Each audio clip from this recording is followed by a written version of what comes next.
সালাম আলাইকুম। আপনারা কি আমাকে শুনতে পাচ্ছেন? সবাই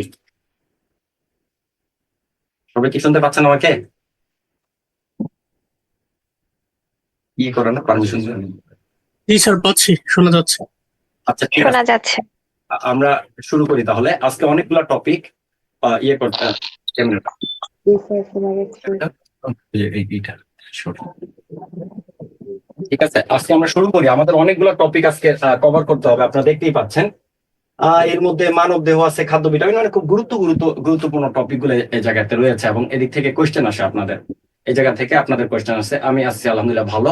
আশা করি আপনারা সবাই ভালো আছেন। ঠিক আছে, আমরা শুরু করি। আজকের অনেকগুলো টপিক আপনারা ধৈর্য ধরে একটু শুনতে হবে আর কি। এবং এদিক থেকে পরীক্ষাতে আসে সেটা হচ্ছে যে শুনতে পারতেছেন না কেন? শুনতে পাচ্ছে তো, সবাই শুনতে পাচ্ছে। শোনা যাচ্ছে। আচ্ছা, ঠিক আছে। নেট সমস্যা। আমি শুরু করি। প্রথমে যেটা আছে আমাদের মানব দেহ থেকে আমরা গুরুত্বপূর্ণ যে বিষয়গুলো পড়বো। আপনাদের শীটের মধ্যে অনেক কিছু দেওয়া আছে, আমাদের সবগুলো পড়তে হবে না। এর মধ্যে যেগুলো গুরুত্বপূর্ণ সেগুলো আমি শুধু আপনাদেরকে বলে দেব। প্রথমে হচ্ছে অঙ্গ বলতে কি বুঝি আমরা, এটা পড়তে হবে। অঙ্গ এবং তন্ত্র। অঙ্গ হচ্ছে এক বা একাধিক টিস্যু নিয়ে গঠিত।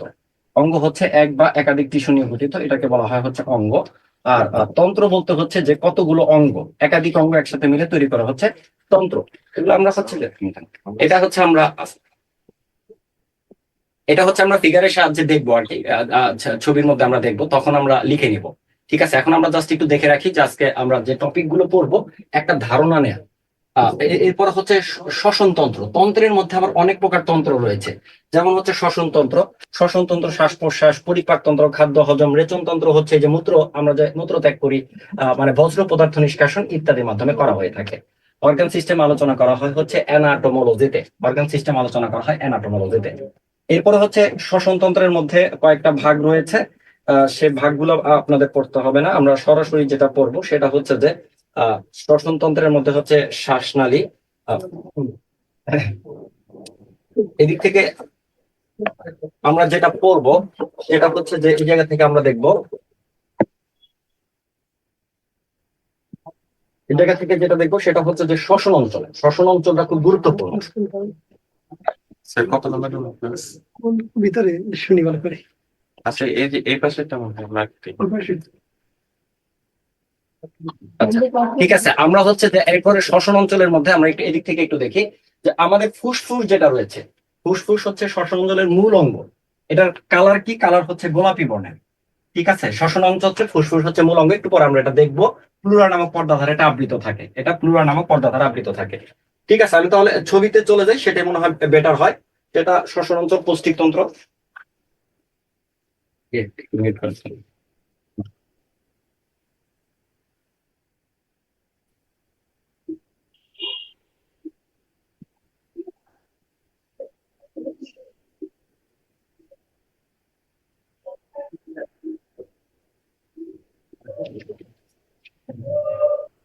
ঠিক আছে, চলো দিকের মধ্যে এটা। আচ্ছা, এটা হচ্ছে যে এরপরে আমরা দেখি আহ, এইটা হচ্ছে আমাদের মূলত মানব দেহ। ঠিক আছে, এইটা হচ্ছে মানব দেহ আমাদের, আপনারা দেখতে পাচ্ছেন সবাই, তাই না? এইটা হচ্ছে আমাদের মানব দেহ। ঠিক আছে, এইটা হচ্ছে স্পষ্ট দেখা যাচ্ছে না বলেন তো লেখাগুলা? দেখা যাচ্ছে। ব্রেইন। আচ্ছা, এটা হচ্ছে আমাদের মানব দেহ। এই মানব দেহের ভিতরে প্রথমেই আমরা যেটা পড়ছি সেটা হচ্ছে অঙ্গ। অঙ্গ বলতে কি বোঝায়? এই যে মাথার মধ্যে একটা আছে, দেখেন মাথার মধ্যে এই যে ইয়াটা আছে। যদিও এটাকে হচ্ছে আমাদের বাবা মারা বলে গোবর, তাই না? গোবর, বা টিচাররা বলে অনেক সময় মাথার মধ্যে কি গোবর নাকি। কিন্তু এটা হচ্ছে মস্তিষ্ক। এটা হচ্ছে একটা অঙ্গ। তারপরে আছে হচ্ছে হার্ট, যেটাকে বলে হার্ট, ঠিক না? হার্ট, এটা হচ্ছে হৃৎপিণ্ড। এটা একটা অঙ্গ। মানে এরকম ইন্ডিভিজুয়ালি এক একটা অঙ্গ রয়েছে। যেমন এটা হচ্ছে পাকস্থলী একটা অঙ্গ। আবার কতগুলো অঙ্গ মিলে তৈরি করে হচ্ছে একটা তন্ত্র। তন্ত্রগুলোর কাজ হচ্ছে একটা নির্দিষ্ট কাজ সে করে থাকে। তার ধর্মটা হচ্ছে যে সবাই মিলে, অনেকগুলো অঙ্গ মিলে একটা তন্ত্র তৈরি করে। একটু পরে আমরা দেখবো তারা একটা নির্দিষ্ট কাজ তৈরি করে থাকে। যেমন হচ্ছে যে আমরা প্রথমে যেটা দেখছিলাম সেটা হচ্ছে কি, যে ফুসফুস সম্পর্কে পড়ছিলাম, তাই না? ফুসফুস সম্পর্কে আমরা পড়ছিলাম। ফুসফুসটা কিরকম হয়? ফুসফুসটা হচ্ছে যেরকম গোলাপি বর্ণের হয়। এই জায়গা থেকে এটা আরো ভালো বোঝা যাচ্ছে। ফুসফুসটা হয় হচ্ছে গোলাপি বর্ণ। আপনারা একটু দেখেন যে আমাদের অর্গানটা কোনটা কোন জায়গাতে আছে। বুকের পাঁজরের যে পাঁজর পর্যন্ত বিস্তৃত হচ্ছে, বুকের পাঁজর পর্যন্ত বিস্তৃত থাকে হচ্ছে। এখন এইটা কেন প্রয়োজন? এইটা কেন প্রয়োজন, ছবিটা দেখলে কি হচ্ছে বিষয়টা মনে থাকবে আর কি, মুখস্থ থাকবে, ইন্টারেস্টিং বা সহজবোধ্য মনে হবে। এটাই হচ্ছে উদ্দেশ্য, আর কোনো বিশেষ কোনো ইয়ে নাই। এই ছবি আপনাদের রাখতেও হবে না কোনো ইয়ে। এই পাঁজর পর্যন্ত, মানে পাঁজর পর্যন্ত থাকে হচ্ছে এটা, পাঁজরের মাঝখানে দেখবেন একটা হাড়ের মতো থাকে, এই হাড়ের ঠিক নিচে পাঁজর পর্যন্ত থাকে হচ্ছে আপনার ফুসফুসটা থাকে। আর এই যে মাঝখানে যে হাড়টা থাকে, হাড়ের নিচে থাকে হচ্ছে হৃৎপিণ্ড। আর হচ্ছে যে আমাদের আপনার বাম পাশে থাকে হচ্ছে পাকস্থলী, বাম পাশে পাকস্থলী থাকে। আর হচ্ছে যে ডান পাশে থাকে হচ্ছে লিভারটা থাকে, ডান পাশে লিভারটা থাকে। আর এই যে শিমের বিচির মতো অংশ, শিমের বিচির মতো অংশ, এটা হচ্ছে আমাদের প্রায় যেটা হচ্ছে কোমরের কাছাকাছি আর কি, কোমরের কাছাকাছি ছোট ছোট দুইটা এরকম ইয়ে থাকে শিমের বিচির মতো। এদেরকে বলা হয় হচ্ছে কিডনি। এটা হচ্ছে কিডনি, আপনারা জানেন যে কিডনি, এটা হচ্ছে কিডনি সম্পর্কে, এটা হচ্ছে থাকে হচ্ছে কিডনি। আর এই যে এই জায়গাতে যে আপনারা দেখতেছেন এরকম পেঁচানো যে নালিকা, এটা হচ্ছে আপনার আমাদের খাদ্য পরিপাকের কাজে ব্যবহৃত হয়, খাদ্য পরিপাকের কাজে ব্যবহৃত হয়।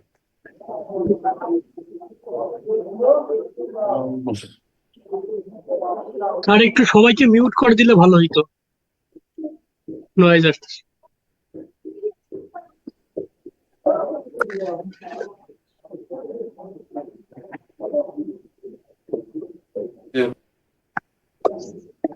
হচ্ছে মোটামুটি আমাদের এটা হচ্ছে আমাদের।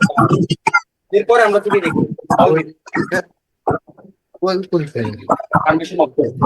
এটা হচ্ছে দেখেন গোলাপি বর্ণ, গোলাপি বর্ণ। যদি ফুসফুস থাকে কয়টি, তাহলে হচ্ছে আমাদের ফুসফুস হচ্ছে দুইটি, মাঝখানে থেকে হচ্ছে হৃৎপিণ্ড। ওকে ফাইন, আমরা চলে যাই হচ্ছে এর পরেরটাতে, সেটা হচ্ছে যে শ্বসন তন্ত্র, তাই না? প্রথমে আমাদের যেটা ছিল সেটা হচ্ছে শ্বাস প্রশ্বাসের সাথে জড়িত। এটা দেখলাম আমরা যে শ্বাস প্রশ্বাসের সাথে জড়িত যেটা, এটা হচ্ছে আপনার এই ফুসফুস থাকে, ফুসফুসটা হচ্ছে গোলাপি বর্ণের, এবং ফুসফুসটা কালার হচ্ছে গোলাপি, দেখতেই পাচ্ছেন আপনারা। এটা প্লুরা নামক পর্দা দ্বারা আবৃত থাকে, ফুসফুস প্লুরা নামক পর্দা দ্বারা আবৃত থাকে, এইটা আপনারা একটু মনে রাখবেন। ফুসফুস হচ্ছে প্লুরা নামক পর্দা দ্বারা আবৃত থাকে। তারপরে আমরা যদি দেখি সেটা হচ্ছে যে আমাদের কঙ্কাল তন্ত্র।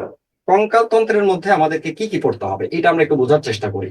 কঙ্কাল তন্ত্রের মধ্যে মাঝে মাঝে বিভিন্ন প্রশ্ন চলে আসে। দেখেন এই যে এটা হচ্ছে তার মোটামুটি একটা স্ট্রাকচার। এই যে ভদ্রলোক, এই ভদ্রলোকের টোটাল এই মাথা থেকে পা পর্যন্ত টোটাল যে হাড় আছে, এই হাড়ের সংখ্যা হচ্ছে 206টি। হাড়ের সংখ্যা কত? 206টি, ইংরেজিতে লেখা। হাড়ের সংখ্যা হচ্ছে 206টি। এর মধ্যে আপনারা হচ্ছে যে এই যে এই হাড়টা পায়ের দিকে যেটা থাকে, আপনার রানের কাছ থেকে, সরি কোমরের কাছ থেকে হাঁটু পর্যন্ত, হাঁটু পর্যন্ত যেটাকে আমরা থাই বলি, যেটাকে আমরা বলি থাই বা উরু বলা হয়ে থাকে, এইটা হচ্ছে আপনার সবচেয়ে বড় হাড়, মানব দেহের সবচেয়ে বড় হাড়। তাহলে মানব দেহের সবচেয়ে বড় হাড়ের নাম কি? সবচেয়ে বড় হাড়ের নাম হচ্ছে ফিমার, বা এটাকে উর্বাস্থি বলা হয়ে থাকে। উর্বাস্থি, এটা হচ্ছে মানব দেহের সবচেয়ে বড় হাড়। তাহলে একইভাবে সঙ্গত কারণে আপনাদের প্রশ্ন আসবে, সেটা হচ্ছে যে সবচেয়ে ছোট হাড় কোনটি? এই ভদ্রলোকের একটা কান ছিল, দুইটা কান ছিল, কানগুলা নাই হয়ে গেছে। এই কানের মধ্যে ছোট্ট একটা হাড় আছে, এই হাড়কে বলা হয় হচ্ছে স্টেপিস। এই হাড়কে বলা হয় হচ্ছে স্টেপিস, এটা হচ্ছে সবচেয়ে ছোট। এটা হচ্ছে সবচেয়ে ছোট, মানব দেহের সবচেয়ে ছোট হাড় হচ্ছে স্টেপিস। তাহলে আমরা দেখলাম মানব দেহের সবচেয়ে বড় হাড় কোনটা, মানব দেহের ছোট হাড় হচ্ছে স্টেপিস। এরপরে আসে হচ্ছে আমরা মেরুদণ্ড। এই যে গোল গোল এক একটা পার্ট আপনারা দেখতে পাচ্ছেন, এই গোল গোল এক একটা পার্টকে বলা হয় হচ্ছে কশেরুকা। এই কশেরুকার সংখ্যা কতটি? এই কশেরুকার সংখ্যা হচ্ছে 33টি। এই কশেরুকার সংখ্যা হচ্ছে 33টি। এরা দৈর্ঘ্যে কত? দৈর্ঘ্য হচ্ছে আপনার 45 সেন্টিমিটার, 45 সেন্টিমিটার, বা হচ্ছে 45 সেন্টিমিটার, বা হচ্ছে 17.72 ইঞ্চি, 17.72 ইঞ্চি, বা হচ্ছে 18 ইঞ্চি, বা 18 ইঞ্চি, 17.72 বা হচ্ছে 18 ইঞ্চি। ঠিক আছে, এটা হচ্ছে যে আমাদের কশেরুকা। কশেরুকা হচ্ছে যে আপনার এরকম একটার পর একটা কশেরুকা, টোটাল এরকম 33টা কশেরুকা মিলে আমাদের এই যে এই জায়গা থেকে শুরু করে একেবারে পিছন পর্যন্ত, একেবারে পিঠের পিছন পর্যন্ত আপনার মেরুদণ্ড যেটা গঠিত, এইটা হচ্ছে এরকম 33টা কশেরুকা দ্বারা গঠিত। এটা হচ্ছে 33টা কশেরুকা দ্বারা গঠিত। এবং এই যে আপনার মাঝখানে যে ফাঁকা অংশ থাকে, এই মাঝখানে ফাঁকা অংশ দিয়ে হচ্ছে আমাদের স্নায়ুতন্ত্র, এই মাঝখানে ফাঁকা অংশ দিয়ে আপনার স্নায়ুতন্ত্রটা যায়। ঠিক আছে, স্নায়ুতন্ত্র যায়।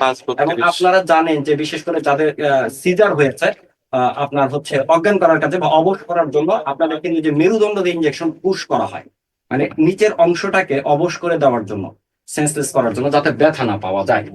ঠিক আছে, কারো কোনো কোয়েশ্চেন থাকলে হ্যান্ড রেজ করবেন। হ্যাঁ, এটা হচ্ছে আমাদের মোটামুটি এই হাত পায়ের যে ব্যাপারগুলো ছিল, তাহলে টোটাল হাড়ের সংখ্যা হচ্ছে এটা।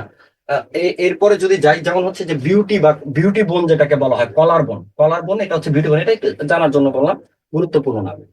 তারপরে আসি হচ্ছে যে আমরা এই যে আমাদের এই হাড়গুলো মূলত হচ্ছে অস্থি তরুণাস্থি দিয়ে গঠিত। অস্থি আর তরুণাস্থি, হাড়গুলো আমাদের অস্থি এবং তরুণাস্থি দ্বারা গঠিত। অস্থি আর তরুণাস্থি, এটা আমরা করব, সেটা হচ্ছে যে অস্থি বলতে বোঝানো হয় হচ্ছে এই হাড়টাকে বলা হচ্ছে অস্থি। এই অস্থির গঠনের জন্য আমাদের প্রয়োজন হচ্ছে ভিটামিন ডি দরকার আমাদের, আরেকটা হচ্ছে ক্যালসিয়াম দরকার। অস্থির গঠনের জন্য আমাদের মূলত হচ্ছে অনেক ধরনের আয়নেরই দরকার রয়েছে, তার মধ্যে ভিটামিন ডি এবং ক্যালসিয়ামটা গুরুত্বপূর্ণ। সবাইকে কেন মিউট তো করা হয়েছে সবাইকে? হ্যাঁ, সবাই মিউট আছে। আচ্ছা ঠিক আছে, ওকে ফাইন। এইটা হচ্ছে যে অস্থি এবং তরুণাস্থি। অস্থি এবং তরুণাস্থি, এই অস্থির গঠনের জন্য কি প্রয়োজন, এবং এই অস্থিটা হচ্ছে আপনার দৃঢ় এবং শক্ত হয়ে থাকে, এটা হচ্ছে দৃঢ় এবং শক্ত হয়। আর অস্থির মাথায় যে পার্টটা থাকে, অস্থির মাথায় যে এরকম একটা আপনার কালচে ধরনের যে পার্টটা থাকে, এই পার্টটা হচ্ছে এই পার্টটা হচ্ছে আপনার এই পার্টটা হচ্ছে pencil আছে, pencil। এই কম বেলা আনছে। এই পার্টটা হচ্ছে আপনার তরুণাস্থি বলা হয় থাকে। তরুণাস্থিটা মোটামুটি হয় হচ্ছে স্থিতিস্থাপক, ঠিক আছে। তরুণাস্থিটা মোটামুটি হয় হচ্ছে স্থিতিস্থাপক। তরুণাস্থিটা কেমন হয়? তরুণাস্থিটা হয় হচ্ছে আপনার স্থিতিস্থাপক হয়ে থাকে। তরুণাস্থিগুলো হয় হচ্ছে স্থিতিস্থাপক হয়, তো এটা একটু লিখে রাখেন। তরুণাস্থিগুলো অপেক্ষায়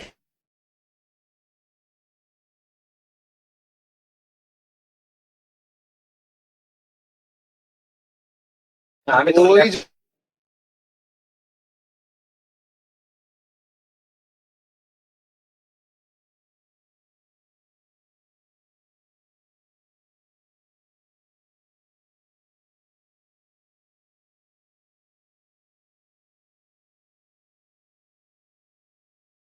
ঠিক আছে, ওকে।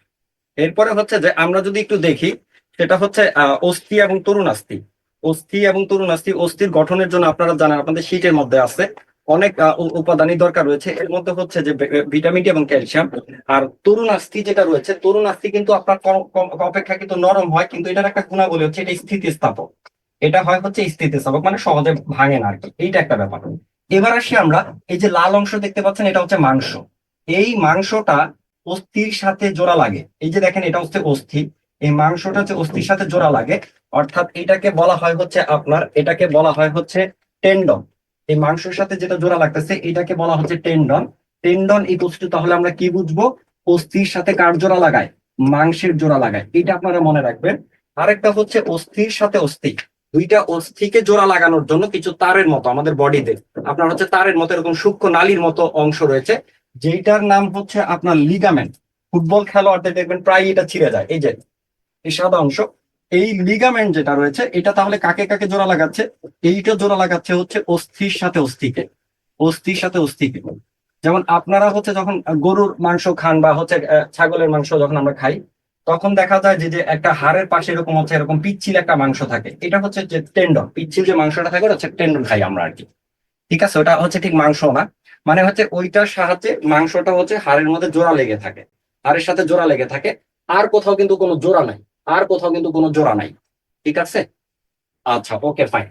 ওটা একেবারে টার্মিনাল পয়েন্টে এসে জোড়া লেগে থাকে, এইটা একটা গেল। এরপরে যদি আমরা দেখি, সেটা হচ্ছে যে এরপরে আমরা চলে আসি, তো আমরা মোটামুটি হচ্ছে কঙ্কাল তন্ত্র, এই যে দেখলাম এই কঙ্কাল তন্ত্র, এই পুরো সিস্টেমটাকে বলা হয় হচ্ছে কঙ্কাল তন্ত্র। মানে এই কঙ্কাল তন্ত্রের কাজ কি? আমাদের পুরো সম্পূর্ণ শরীরের ভারটা বহন করা। ফারুক হোসেন, আনমিউট করেন। আচ্ছা বলেন, ফারুক ভাই বলেন। সেটা হচ্ছে যে আমাদের পুরো বডির ভারটা বহন করে এই কঙ্কাল তন্ত্র, ঠিক এ মানে হচ্ছে যে ভার বহন করা, দেহকে সুরক্ষা প্রদান করা, নাড়াচাড়া করতে সহায়তা করা, ইত্যাদি কাজ করে হচ্ছে কঙ্কাল তন্ত্র। ইত্যাদি যে কাজ করে এটা হচ্ছে কঙ্কাল তন্ত্র, এই কাজটা করে। এরপরে যদি আমরা দেখি, স্যার, জি ফারুক স্যার বলেন, এনি কোয়েশ্চেন নাই? এরপরে যদি আমরা দেখি, সেটা হচ্ছে পরিপাকতন্ত্র। এরপরে আছে কি? আছে পরিপাকতন্ত্র, এটা খুব গুরুত্বপূর্ণ। পরিপাকতন্ত্র দেখেন, পরিপাকতন্ত্র শুরু হয় মুখ থেকে। এটা হচ্ছে মুখ, মুখের ভিতরে একটা গর্তের মতো, তারপরে হচ্ছে যে একটা নালীর মতো এরকম করে গেল, যাওয়ার পরে হচ্ছে এটা হচ্ছে পাকস্থলী। এই টোটাল পাকস্থলীর ভিতরে যে খাবারটা গিয়ে এই দিক দিয়ে এদিক থেকে আপনার পুরো খাবারটা হজম হতে থাকে, আস্তে আস্তে আস্তে আস্তে হজম হয়ে হয়ে হয়ে হয়ে প্রায় 3 থেকে 4 ঘন্টা পরে আস্তে আস্তে আস্তে আস্তে আস্তে আস্তে এদিকে হচ্ছে আপনার বায়ু পথ দিয়ে আপনার মলাকারে বেরোয় যায়। টোটালটার দৈর্ঘ্য হচ্ছে 8 থেকে 10 মিটার। এই টোটালটার দৈর্ঘ্য হচ্ছে যে মুখ থেকে পা পর্যন্ত বায়ু পর্যন্ত যে আঁকলাম, এটার দৈর্ঘ্য হচ্ছে 8 থেকে 10 মিটার পর্যন্ত এটা লম্বা হতে পারে। এরপরে যদি আমরা দেখি, প্রধান যে অঙ্গটা রয়েছে এটা হচ্ছে পাকস্থলী। খাদ্য এই জায়গাতে আসে, খাদ্য হচ্ছে পরিপাকের জন্য এই পুরাটা এইটা একটা অঙ্গ। তারপর হচ্ছে এই যে মাঝখানে এটা একটা অঙ্গ, এটা একটা অঙ্গ, এটা একটা অঙ্গ, এটা একটা অঙ্গ, এটা একটা অঙ্গ। এই সবগুলো অঙ্গ মিলে কি কাজ করে? একটাই কাজ করে, সেটা হচ্ছে খাবার দাবার হজমে কাজ করে। ঠিক আছে, খাবার দাবার হজমে কাজ করে। এটাকে বলা হয় হচ্ছে পৌষ্টিক তন্ত্র বা পরিপাক তন্ত্র। পৌষ্টিক বা পরিপাক, তাহলে খাদ্য হজমে কোনটা জড়িত? পৌষ্টিক বা পরিপাক তন্ত্র। এটা আমরা মনে রাখবো, এটা হচ্ছে প্রায় 8 থেকে 10 মিটার পর্যন্ত লম্বা হয়ে থাকে। এবার আসি আমরা এই পৌষ্টিক তন্ত্রের সাথে গুরুত্বপূর্ণ যারা যারা রয়েছে তাদের সম্পর্কে কিছু জিনিস আমরা পড়ে নিই। সেটা হচ্ছে যে গুরুত্বপূর্ণ কে আছে, এটা হচ্ছে পাকস্থলী। পাকস্থলী থেকে, যে পাকস্থলী, এই পাকস্থলী থেকে কি নিঃসৃত হয়? পাকস্থলীর প্যারাইটাল কোষ থেকে এইচসিএল, পাকস্থলীর প্যারাইটাল কোষ থেকে এইচসিএল নিঃসৃত হয়। পাকস্থলীর প্যারাইটাল কোষ থেকে আপনার হচ্ছে এইচসিএলটা নিঃসৃত হয়। এইচসিএল দুইটা কাজ করে, একটা হচ্ছে খাদ্য হজম, আরেকটা হচ্ছে আপনার জীবাণুনাশ, জীবাণুনাশক হিসেবে কাজ করে। এটা আমরা মনে রাখবো, এটা আমরা মনে রাখবো। আচ্ছা, এই পরিপাক তন্ত্রের মধ্যে মূলত হচ্ছে দুইটা পার্ট কাজ করে। একটা কি কাছে, একটা কাজ করে হচ্ছে পৌষ্টিক নালী, একটা হচ্ছে পৌষ্টিক নালী। এটা বোঝার জন্য বলতেছি, আপনারা মুখস্থ করবেন না। আরেকটা হচ্ছে পৌষ্টিক তন্ত্র, আমরা আলাদা আলাদা দিক থেকে পড়বো। এখন যেটা পড়তেছি এটা হচ্ছে পৌষ্টিক নালী সম্পর্কে, এটা হচ্ছে পৌষ্টিক নালী সম্পর্কে পড়তেছি। এই আমাদের শুধু পৌষ্টিক নালীতে এই এইচসিএল, এই এইচসিএলটা হচ্ছে কি করে, আপনি যদি দীর্ঘ সময় না খেয়ে থাকেন এবং দীর্ঘদিনের যদি এই বদ অভ্যাসটা আপনার থেকে থাকে, তাহলে এইচসিএল গুলো হচ্ছে আপনার এই খাদ্যের এই প্রাচীর গুলোকে ফুটো করে ফেলে, যেটাকে বলা হয় হচ্ছে পেপটিক আলসার। তাহলে পেপটিক আলসারের জন্য দায়ী কে? পেপটিক আলসার, এটাকে বলা হয় হচ্ছে পেপটিক আলসার। এবং এই অ্যাসিডের তীব্রতা অনেক বেশি, যে কারণে আমাদের হচ্ছে পেটের ভিতরে পাকস্থলী পিএইচ এর মান থাকে। দেখো, পাকস্থলী যে পিএইচ থাকে, এই পিএইচ এর মান থাকে হচ্ছে আপনার 1। এই পিএইচ এর মানটা থাকে হচ্ছে 1, কোনো কোনো বইতে দেওয়া আছে 1 থেকে 2 বা 1 থেকে 3। হ্যাঁ, 1 বা 1 থেকে 2, এটা মনে রাখবেন। 1 হচ্ছে স্ট্যান্ডার্ড, বা মনে রাখতে পারেন হচ্ছে 1 থেকে 2। কোনো কোনো বইতে 1 থেকে 2 দেওয়া আছে। 1টা হচ্ছে আপনার মূল হচ্ছে 1। তো এইটা হচ্ছে বিষয়। পাকস্থলীর পরে খাবারটা আপনার পাকস্থলীতে এরকম হজম হবে। পাকস্থলী বুঝি তো কোনটা? ভুঁড়ি বলে না, ভুঁড়ি, ভুঁড়ি গালায় ফেলবো। বা গরুর ভুঁড়ি দেখেন না, বড় যেটা মোটা গরু হচ্ছে, ওটা হচ্ছে আপনার মূলত পাকস্থলী। আর এরপরে হচ্ছে কতগুলো নালী থাকে, ওই যে আপনার ভুঁড়ি বলে বা ওই যে উজুরি বলে আর কি, খাওয়ার সময় যেটা খায়। অনেকে আপনারা লাইক করতে পারেন না, এর জন্য বাদ দেই, ওই আলোচনা গেলাম না। অনেকে আবার কিন্তু, যেমন আমি নিজে এটা পরিষ্কার করছি, ঠিক আছে, এটা পরিষ্কার করা একটু ডিফিকাল্ট কাজ একটা। যে এটা খুব অনেকে হচ্ছে আপনার একটু ইয়ে করে। এটা হচ্ছে যে আপনার এটা হচ্ছে আপনার নালী। এই নালীগুলো হচ্ছে তিনটা অংশে বিভক্ত। প্রথমটা হচ্ছে ক্ষুদ্রান্ত, পরেরটা হচ্ছে বৃহদান্ত। ক্ষুদ্রান্ত এবং বৃহদান্ত এইটা হচ্ছে আপনার 3টি অংশে বিভক্ত, এইটা হচ্ছে 3টা অংশ। বাস এতটুকু মনে রাখলে হবে, আর কিছু মনে রাখতে হবে না। শেষ। এই ছিল হচ্ছে মোটামুটি আমাদের পৌষ্টিক নালী সম্পর্কিত কথাবার্তা। এটা ছিল হচ্ছে আমাদের পৌষ্টিক নালী সম্পর্কিত কথাবার্তা। এরপরে আমরা চলে যাই হচ্ছে পৌষ্টিক গ্রন্থি। পৌষ্টিক গ্রন্থির পরিবর্তে আমরা একেবারে যেটা পড়বো সেটা হচ্ছে যে গ্রন্থি সম্পর্কে পড়বো। হ্যাঁ, সরি, পৌষ্টিক নালী আর একটা হচ্ছে গ্রন্থি, তন্ত্র না, সরি, এটা হচ্ছে গ্রন্থি, পৌষ্টিক গ্রন্থি। হ্যাঁ, তো আমরা একবারে গ্রন্থি পড়বো যখন, তখন আমরা একসাথে এদেরকে চিনে নিবো। এটা তন্ত্র না, এটা হচ্ছে পৌষ্টিক গ্রন্থি। পৌষ্টিক নালীকে 2টা অংশে বিভক্ত, একটা হচ্ছে পৌষ্টিক নালী আর একটা হচ্ছে পৌষ্টিক গ্রন্থি। ওকে, ফাইন, আমরা অলরেডি পৌষ্টিক নালীটা শেষ করলাম। ঠিক আছে, পৌষ্টিক নালীটা আমরা শেষ করলাম। এরপরে আসি আমরা, সেটা হচ্ছে যে এর মধ্যে একটা আছে যে খাবারটা যে শুরু হলো, মুখের ভিতরে থাকে দাঁত। দাঁতের ব্যাপারটা খুব গুরুত্বপূর্ণ। আমাদের দাঁত থাকে কয়টা? আমাদের দাঁত থাকে হচ্ছে 32টি। এটা হচ্ছে বয়স্কদের। আর শিশুদের দাঁত থাকে কয়টা? 20টা। এটা কার? এটা হচ্ছে শিশুদের দাঁত থাকে হচ্ছে 20টা। এটা আপনারা মনে রাখবেন। এরপরে যদি আমরা দেখি সেটা হচ্ছে যে এই দাঁতের মধ্যে আপনার সবচেয়ে এই তিনটা পার্ট হচ্ছে, একটা হচ্ছে এনামেল, এটা হচ্ছে মানব দেহের সবচেয়ে শক্ত অংশ। মানব দেহের মধ্যে যত শক্ত অংশ আছে এর মধ্যে সবচেয়ে শক্ত অংশ হচ্ছে, সবচেয়ে শক্ত পার্ট হচ্ছে এই যে দাঁতের এনামেলটা। সবচেয়ে শক্ত পার্ট হচ্ছে দাঁতের এনামেল। সবচেয়ে শক্ত পার্টটা আপনারা মনে রাখবেন, এইটা হচ্ছে দাঁতের এনামেল। হুম, ঠিক আছে, এইটা হচ্ছে আপনাদের দাঁতের এনামেল। তারপরে যদি আমরা দেখি সেটা হচ্ছে যে এরপরে আমরা চলে যাই হচ্ছে বিভিন্ন ধরনের গ্রন্থি। বিভিন্ন ধরনের গ্রন্থির আগে আমরা আরেকটা তন্ত্র সম্পর্কে পড়বো, যেটাকে বলা হয় হচ্ছে রেচনতন্ত্র। আমি একেবারে শুরুতে চলে যাচ্ছি।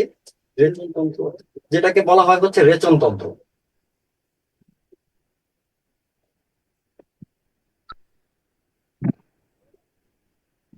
যেটাকে বলা হয় হচ্ছে রেচনতন্ত্র। রেচনতন্ত্র কি করে?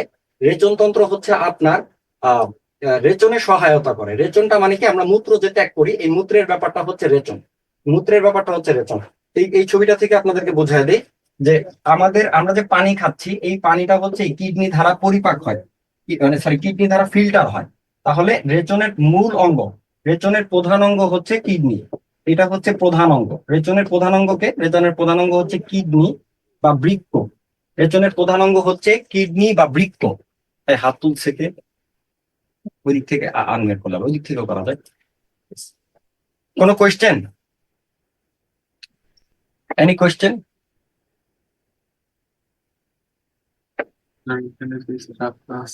আচ্ছা, আরেকটু উপরে যাই।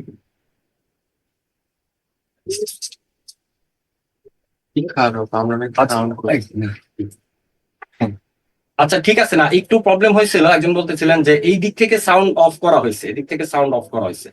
আচ্ছা ঠিক আছে, এরপরে আমরা আসি, সেটা হচ্ছে যে রেচনতন্ত্র যে কাজটা করে, এটার প্রধান অঙ্গ হচ্ছে বৃক্ক। আর রেচন কি? রেচন যে হচ্ছে যে রেচনের মধ্যে আমাদেরকে কি কি জানতে হবে, সেটা হচ্ছে প্রধান অঙ্গ হচ্ছে বৃক্ক, এটা মনে রাখবেন। রেচনের মাধ্যমে বডি কি করে? বজ্র পদার্থ নিষ্কাশন করে। আমাদের শরীর থেকে যে বজ্র পদার্থ আছে, বজ্র পদার্থ কি কি হইতে পারে? বজ্র পদার্থ হইতে পারে হচ্ছে আপনার ইউরিক অ্যাসিড, ইউরিক অ্যাসিড, আরেকটা হচ্ছে ক্রিয়েটিনিন,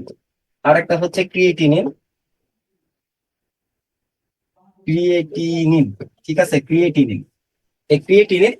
এই পদার্থগুলা, ইত্যাদি পদার্থগুলা ইয়ে করে দেয়। এরপর আসি মূত্র সম্পর্কে কয়েকটা জিনিস একটু পড়ে নেই। মূত্র সম্পর্কে কয়েকটা জিনিস পড়তে হবে, সেটা হচ্ছে মূত্রের পিএইচ এর মান হচ্ছে 6। মূত্রের পিএইচ হচ্ছে 6, এবং মূত্রের মধ্যে বেশিরভাগই থাকে হচ্ছে আপনার 95% হচ্ছে, 95%ই হচ্ছে পানি। 95%ই থাকে হচ্ছে পানি। মূত্রের মধ্যে 95% হচ্ছে পানি। এবং আমাদের দৈনিক কত লিটার পানি দরকার? আমাদের শরীরের জন্য দৈনিক কত লিটার পানি দরকার?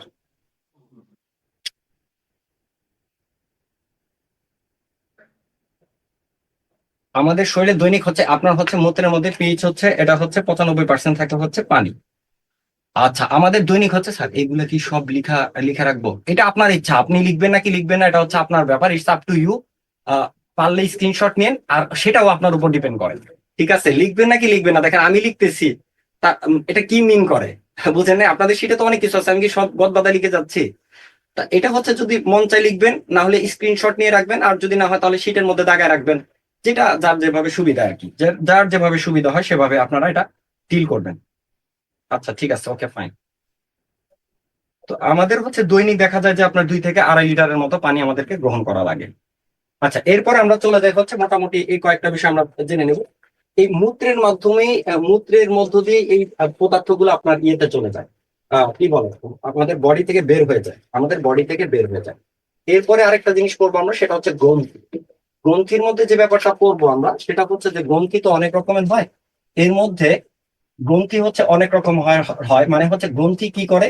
এরা হচ্ছে আপনার রাসায়নিক পদার্থ ক্ষরণ করে। এরা হচ্ছে একটা কোষগুচ্ছ। গ্রন্থি কি? গ্রন্থি হচ্ছে আপনার কোষগুচ্ছ। এরা হচ্ছে এক প্রকার কোষ বা কোষগুচ্ছ। গ্রন্থি মানে হচ্ছে কোষগুচ্ছ, একটু পরে আমরা উদাহরণ সহ দেখবো। কোষগুচ্ছ এরা কি করে? রাসায়নিক পদার্থ ক্ষরণ করে। ঠিক আছে, রাসায়নিক পদার্থ ক্ষরণ করে, এইটা আপনারা মনে রাখবেন। গ্রন্থি রাসায়নিক পদার্থ ক্ষরণ করে। গ্রন্থি কয় রকমের হয়ে থাকে? গ্রন্থি হয় হচ্ছে 2 রকমের। একটা হচ্ছে আপনার বহিঃক্ষরা গ্রন্থি, বহিঃক্ষরা গ্রন্থি, আরেকটা হচ্ছে অন্তঃক্ষরা গ্রন্থি। একটা হচ্ছে বহিঃক্ষরা গ্রন্থি, আরেকটা হচ্ছে অন্তঃক্ষরা গ্রন্থি। দুই রকমের গ্রন্থি হয়ে থাকে, দুই রকমের, একটা হচ্ছে বহিঃক্ষরা গ্রন্থি আর একটা হচ্ছে অন্তঃক্ষরা গ্রন্থি। এখন বহিঃক্ষরা গ্রন্থি বলতে আমরা কি বুঝবো এটা একটু বলি। সেটা হচ্ছে যে আপনি একটা বিষয় খেয়াল করেন, এটা কিন্তু আমাদের লিভার, এটা কিন্তু যকৃৎ। যকৃৎ জানি কোথায় থাকে বলছিলাম, বডির যকৃৎ কোথায় থাকে? বডি থাকে হচ্ছে, যকৃৎটা কোথায় থাকে? আপনার পাকস্থলী ঠিক অপোজিটে, পাকস্থলী ঠিক অপোজিটে। পাকস্থলী থাকে বাম দিকে, যকৃৎ থাকে হচ্ছে ডান দিকে। যকৃৎ থাকে হচ্ছে কি ডান দিকে, পাকস্থলী ঘুরিয়ে দিকে থাকে হচ্ছে ডান দিকে থাকে, রাইট পার্টে থাকে। তো এই যে যকৃৎ আপনারা দেখেন, এটা হচ্ছে সেই লিভার। হ্যাঁ, এটাকে কেটে দেখাইছে, এটাকে কাটা হয়েছে। এইটা হচ্ছে আমাদের যকৃৎ বা লিভার। এই দিক থেকে একটা নালী বের হয়ে গেছে, দেখেন আপনারা, এই দিক থেকে একটা নালী বের হয়েছে। আবার এইদিকে একটা থলের মতো আছে, যেটাকে বলা হয় হচ্ছে পিত্তথলি। যকৃৎ কি করে? বিভিন্ন ধরনের রস ক্ষরণ করে, এই রসটাই সেই দিকে জমা হয়। জমা হয়ে তারপরে হচ্ছে এই নালীর মধ্য দিয়ে এসে, দেখেন আপনারা একটু খেয়াল করেন, এই নালীটা এসে এই জায়গাটাতে পড়তেছে। তার মানে যকৃৎ যে সকল রস ক্ষরণ করতেছে, সেটা হচ্ছে একটা নালীর মধ্য দিয়ে এসে হচ্ছে একটা জায়গায় পতিত হয়। এই ধরনের গ্রন্থিকে বলা হয় হচ্ছে বহিঃক্ষরা গ্রন্থি। এই ধরনের গ্রন্থিকে বলা হয় হচ্ছে বহিঃক্ষরা গ্রন্থি। তার মানে কি, বহিঃক্ষরা গ্রন্থি কি হচ্ছে? নালীযুক্ত।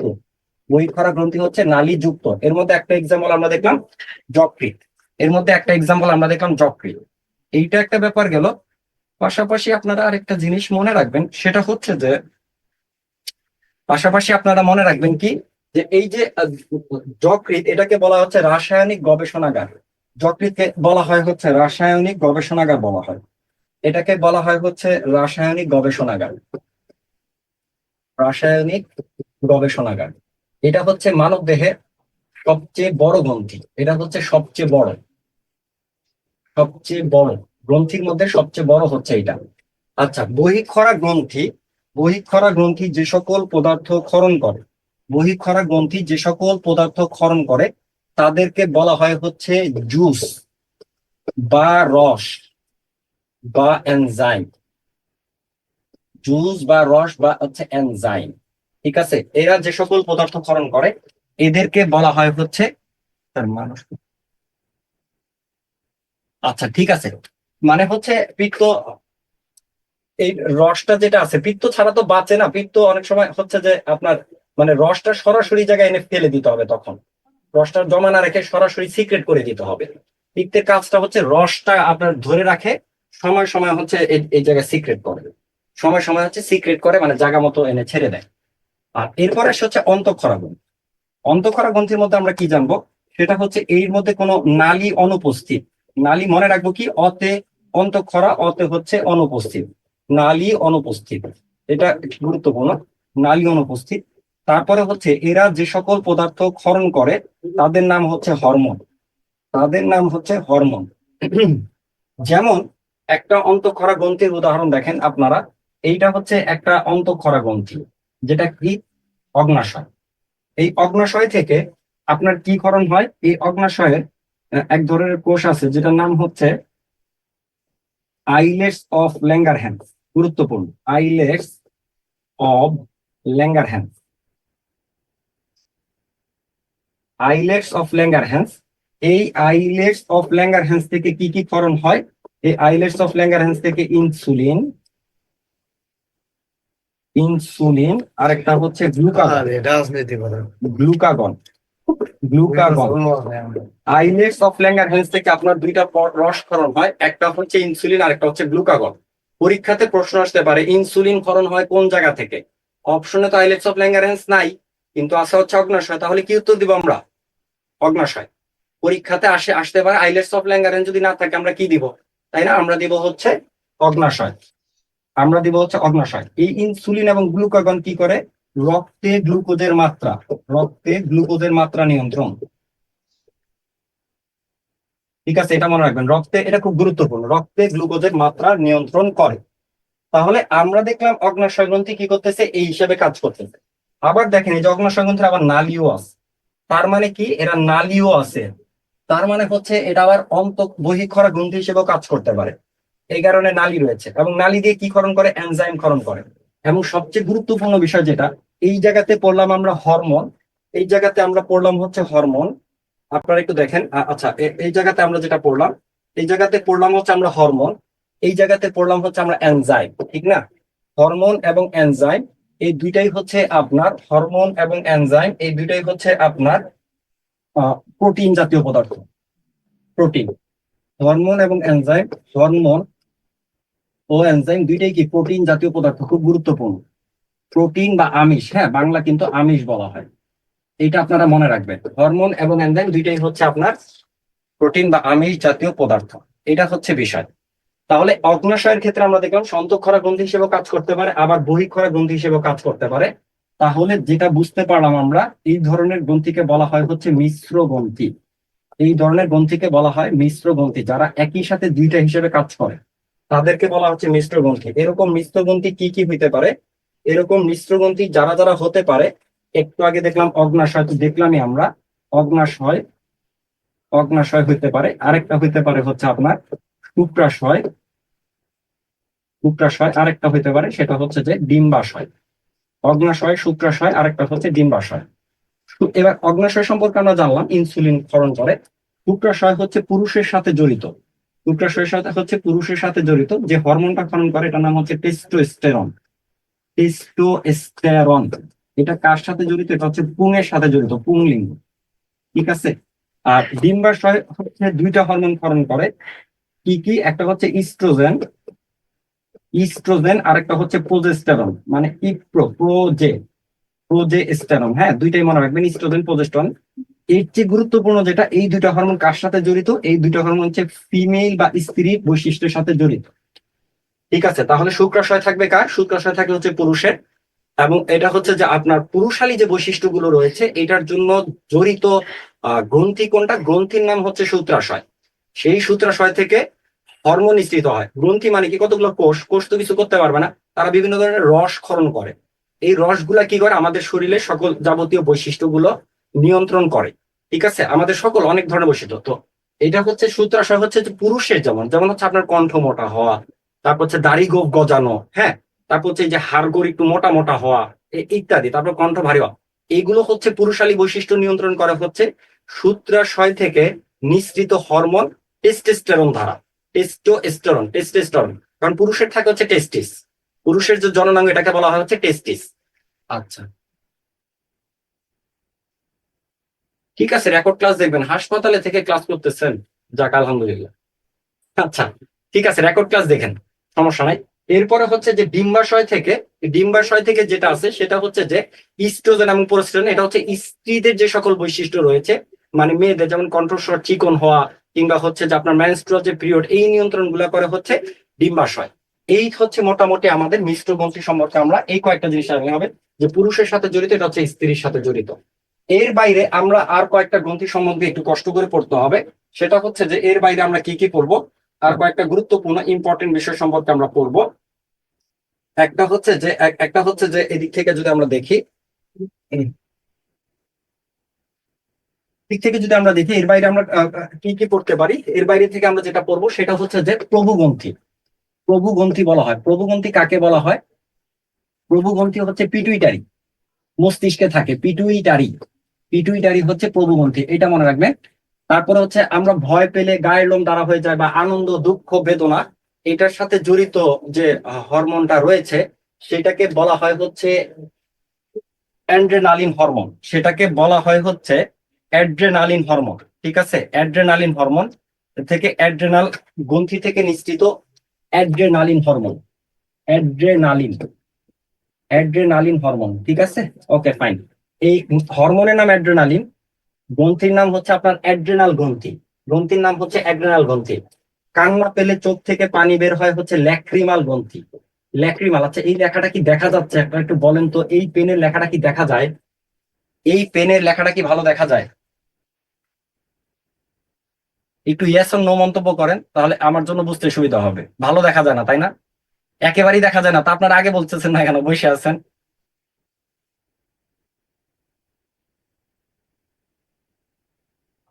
আচ্ছা ঠিক আছে, যতটুকু লিখছি লিখছি। তো একটা চার্টের মধ্যে মোটামুটি আমরা চেষ্টা করছি যে অনেকগুলা বিষয়কে তুলে আনার।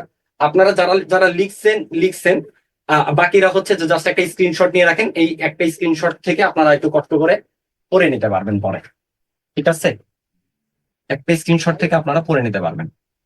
তা আপনারা বলতেছেন না আমি যখন এটা ইউজ করি তখন বললে তো আরো ভালো হতো। ঠিক আছে, এটা একটা স্ক্রিনশট নিয়ে রাখেন। আচ্ছা, ওকে, ফাইন। না, গ্রিন কালার দিয়ে তেমন কিছু লিখি নাই, গ্রিন কালার দিয়ে তেমন কিছুই লেখা হয়নি। গ্রিন কালার দিয়ে এই জন্যই গ্রিন কালারটা ইউজ করি না, এই কালারটা ইউজ করতাম না, কিন্তু একটু ডিফারেন্ট, আপনার ডিফারেন্ট একটা টপিক লিখছি তো, টোটালি তিনটা হচ্ছে ডিফারেন্ট। এই তিনটা হচ্ছে এদের থেকে আলাদা। ঠিক আছে, এদের থেকে আলাদা, এই জন্য এই তিনটাকে আলাদা করে লিখছি। ঠিক আছে, এই জায়গায় হচ্ছে প্রভু গ্রন্থি, পিটুইটারি। এই জায়গায় হচ্ছে অ্যাড্রেনালিন, এটা একটা গ্রন্থি, ল্যাক্রিমাল গ্রন্থি। তারপরে যে আমাদের শরীরে ঘাম বের হয় ঘর্মগ্রন্থি থেকে, ঘাম বের হয় ঘর্মগ্রন্থি থেকে। ঠিক আছে, পার্পল ঠিক আছে, কালো ঠিক আছে, লাল ঠিক আছে, আপনারা এটা একটা স্ক্রিনশট নিয়ে রাখেন, তাহলে আমরা পরেরটাতে চলে যাচ্ছি। ঠিক আছে, আমরা পরেরটাতে চলে যাচ্ছি। ওকে, ফাইন। আচ্ছা, এরপর আমরা চলে আসি, সেটা হচ্ছে যে আমাদের এরপর আমরা চলে আসি সেটা হচ্ছে যে রক্তের আগে আমরা আরেকটা পার্ট পড়ে নিই, সেটা হচ্ছে স্নায়ুতন্ত্র। রক্তের আগে আমরা, সরি, এইটা তো এই যে আমাদের এইটা হচ্ছে রেচনটা ছিল, হ্যাঁ, এই যে রেচনটা ছিল, এই যে কিডনি, রেচনের এক ছবি, এটা হচ্ছে কিডনি, রেচনটা ছিল। কিডনি আমাদের হচ্ছে দুইটা, কিডনি হচ্ছে আমাদের দুইটা। এরপরে আসি হচ্ছে যে আমাদের যে তন্ত্রটা আমরা পড়বো সেটা হচ্ছে স্নায়ুতন্ত্র। এরপরে আমরা যে তন্ত্রটা সম্পর্কে পড়বো সেটা হচ্ছে স্নায়ুতন্ত্র, অর্থাৎ যেটা দিয়ে হচ্ছে সংবেদ গ্রহণ করি আমরা। সংবেদ গ্রহণ মানে হচ্ছে আপনার মনে করেন মশা কামড় দিলে মশা মারি, দৌড় দেই, ক্ষুদা টুদা ইত্যাদি। ঠিক আছে, ক্ষুদা পেলে খাই, হ্যাঁ, ভয় পেলে দৌড়ে পালাই, এরকম টাইপের আর কি। এই কাজগুলা যে নিয়ন্ত্রণ করতেছে আমাদের মস্তিষ্ক। মস্তিষ্কের মধ্যে মস্তিষ্কের মধ্যে যেটা পড়বো, সবচেয়ে বড় পার্টটা হচ্ছে আমাদের মস্তিষ্ক। মস্তিষ্কের মধ্যে মূলত আমাদের যে স্নায়ুতন্ত্র রয়েছে, এই স্নায়ুতন্ত্র হচ্ছে দুইটা ভাগে বিভক্ত, একটা হচ্ছে কেন্দ্রীয় আর একটা হচ্ছে প্রান্তীয়।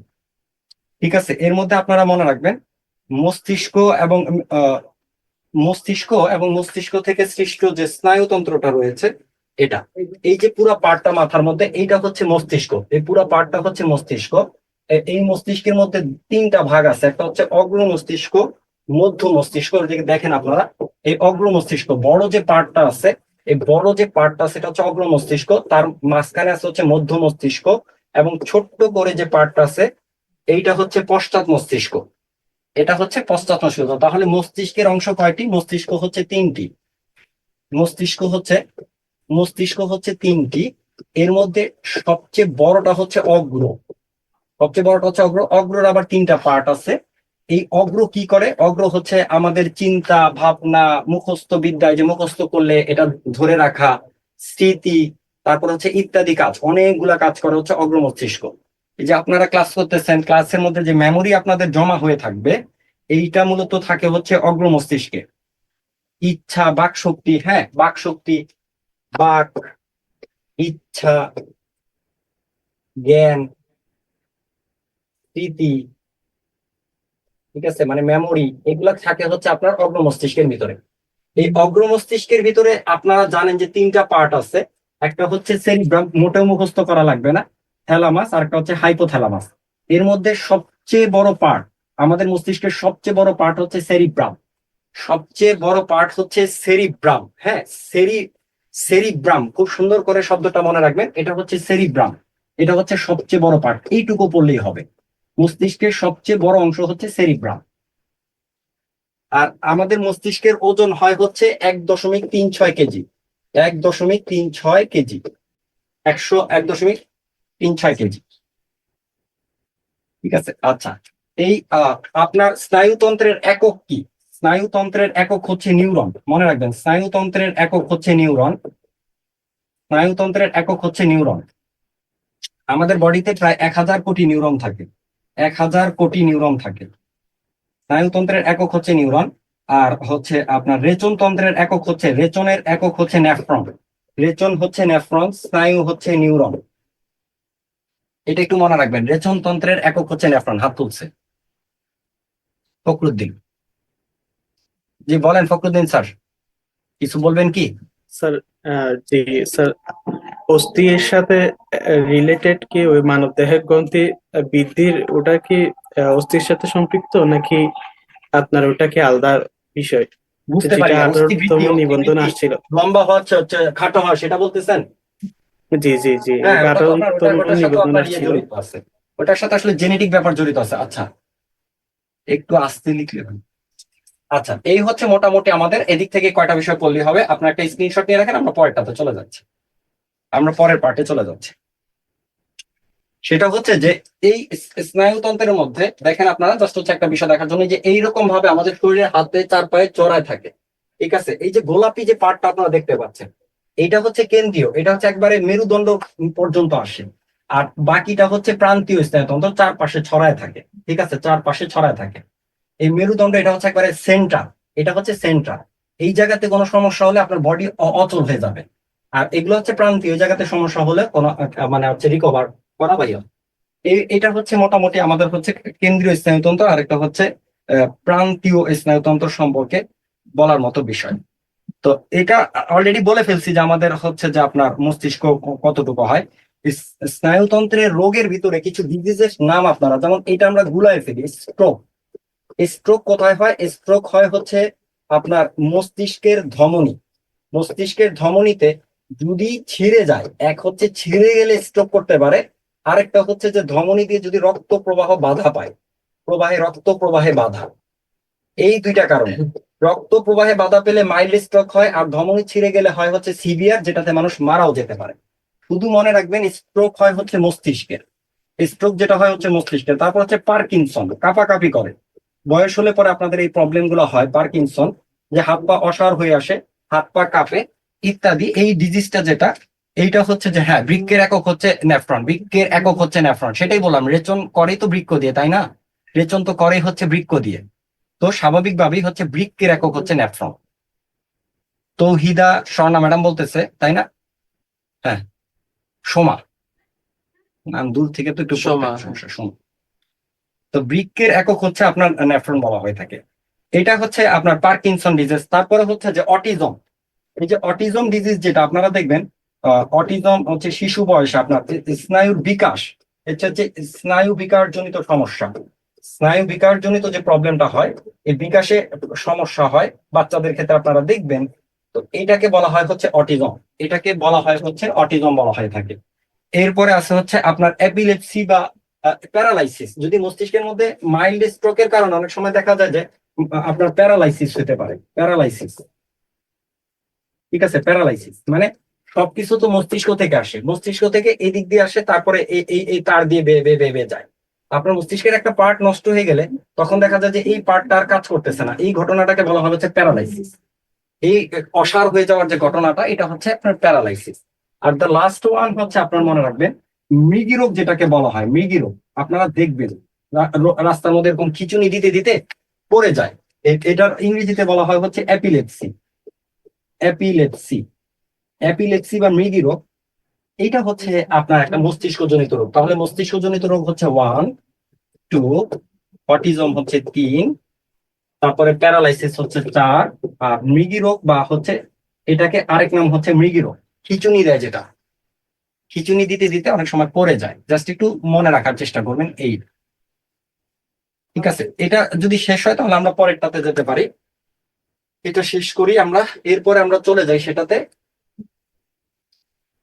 এরপরে আমরা চলে যাই হচ্ছে রক্তে। রক্তের ভিতরে, আমাদের বডির ভিতরে রক্ত যে যায়, সেটা হচ্ছে আপনার হার্টের মাধ্যমে এই রক্তটা ছড়ায় যায়। হার্টের মাধ্যমে মোটামুটি রক্ত ছড়ায় যায়। দেখেন রক্তটা, হার্টটা কোথায় থাকে? হার্টটা থাকে হচ্ছে আমাদের বুকের ঠিক মাঝখানে। একটা সাইড একটু বের হওয়া থাকে, একটা সাইড একটু বের হওয়া থাকে, প্রশস্ত থাকে। তো এই হার্টের ব্যাপারে আমাদের কি কি পড়তে হবে? হার্ট বা বাংলায় যেটাকে বলে, এটা হচ্ছে হৃৎপিণ্ড। হৃৎপিণ্ড, হৃৎপিণ্ড আমরা রক্তের মধ্যে প্রথমে যে বিষয়টা পড়তে হবে। আচ্ছা, রক্তের বেসিক কিছু বিষয় আমাদের একটু আমরা জেনে নেই। রক্তের বেসিক কিছু বিষয়, বেসিক বলতে হচ্ছে যে রক্ত সম্পর্কে, আসলে রক্তটা আসলে কি? রক্তটা হচ্ছে আপনার এক ধরনের টিস্যু বা কলা, যেটাকে বলা হয় হচ্ছে তরল যোজক কলা। রক্ত হচ্ছে এক প্রকার তরল যোজক কলা। ঠিক আছে, তরল যোজক কলা, এইটা আমরা মনে রাখবো। রক্তের পিএইচ এর মান কত? পিএইচ এর মান হচ্ছে 7.35 থেকে 7.45, এভারেজ হচ্ছে 7.40।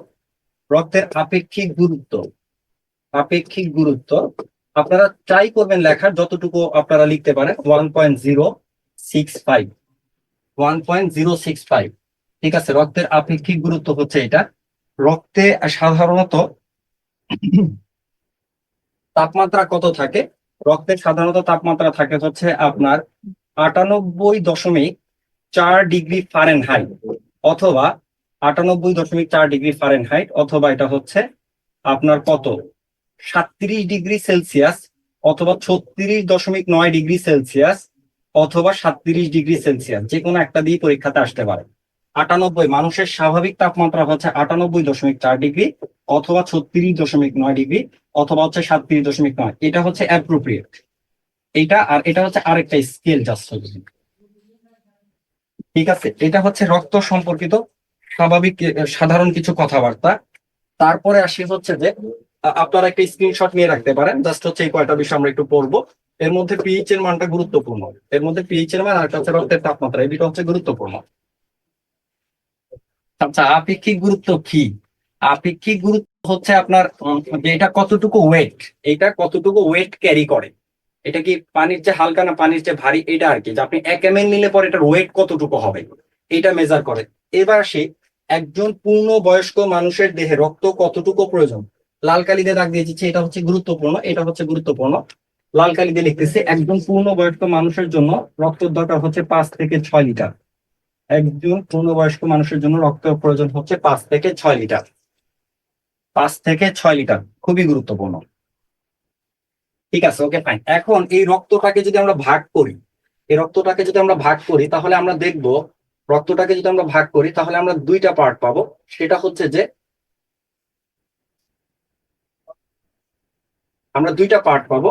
একটা হচ্ছে আপনার দুইটা পার্ট পাবো। একটা হচ্ছে এই এই এই এই এই ছবিটা একটু যদি আপনারা ভালো করে দেখেন, দেখেন একটা হলুদ অংশ দেখা যাচ্ছে, একটা হলুদ অংশ দেখা যাচ্ছে, এরকম অনেক গোল গোল গোল গোল দেখা যাচ্ছে, তাই না? তো এই রক্তটাকে যদি আমরা রাখি, তাহলে দেখা যায় যে নিচে এরকম লাল লাল জমে যায়, লাল লাল জমে যায়। আর উপরের পার্টে, উপরের দিকে দেখা যায় যে আপনার এরকম হলুদ অংশ থাকে, যে হলুদ অংশ থাকে, এই যে হলুদ অংশটা উপরে থাকে, নিচের অংশটা হচ্ছে লাল যে পার্টটা, এই লাল পার্টটা এই নিচে থেকে যায়। এই নিচের অংশটাকে বলা হয় হচ্ছে রক্তকণিকা। মানে এই যে গোল গোল যেগুলো আছে, এই যে এই গোল এই গোল এই গোল, এগুলো হচ্ছে নিচে এরকম জমা হয়ে থাকে, এটাকে বলা হয় রক্তকণিকা। আর এটাকে বলা হয় হচ্ছে রক্তরস। হলুদটাকে বলা হয় রক্তরস, এটার পার্সেন্টেজ বেশি 55%, আর রক্তকণিকার পার্সেন্টেজ কম, এটার পার্সেন্টেজ হচ্ছে 45%। এটার পার্সেন্টেজ হচ্ছে 45%। নামাজের বিরুদ্ধে আজান দিচ্ছে কি? হ্যাঁ, আজান দিচ্ছে আজান তো এখন তো না, মনে হয় 4টার দিকে। 4টার দিকে, 4টার থেকে আমরা বিরতি দিব না। ওই স্যার ঠিক আছে, স্যার দিবে। আচ্ছা, ওকে ফাইন। 5 থেকে 6 লিটার রক্ত থাকে হচ্ছে, 5 থেকে 6 লিটার। আমরা নামাজের বিরতি দিব 4টার দিকে। হ্যাঁ, সব জায়গায় আজান দেয় না তো একসাথে। এটা আচ্ছা, রক্তকণিকা, রক্তকণিকা হয় হচ্ছে 3 রকমের।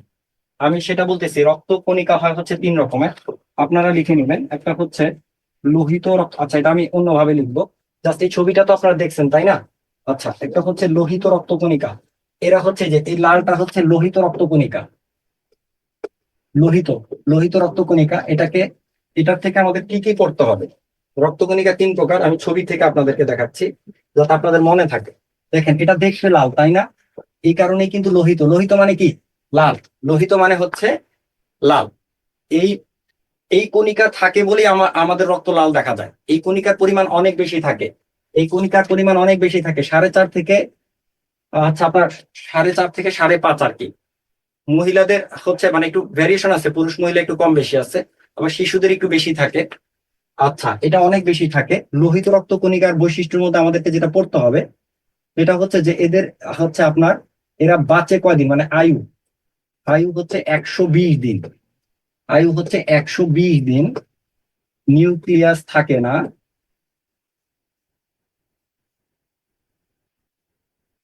নিউক্লিয়াস নেই।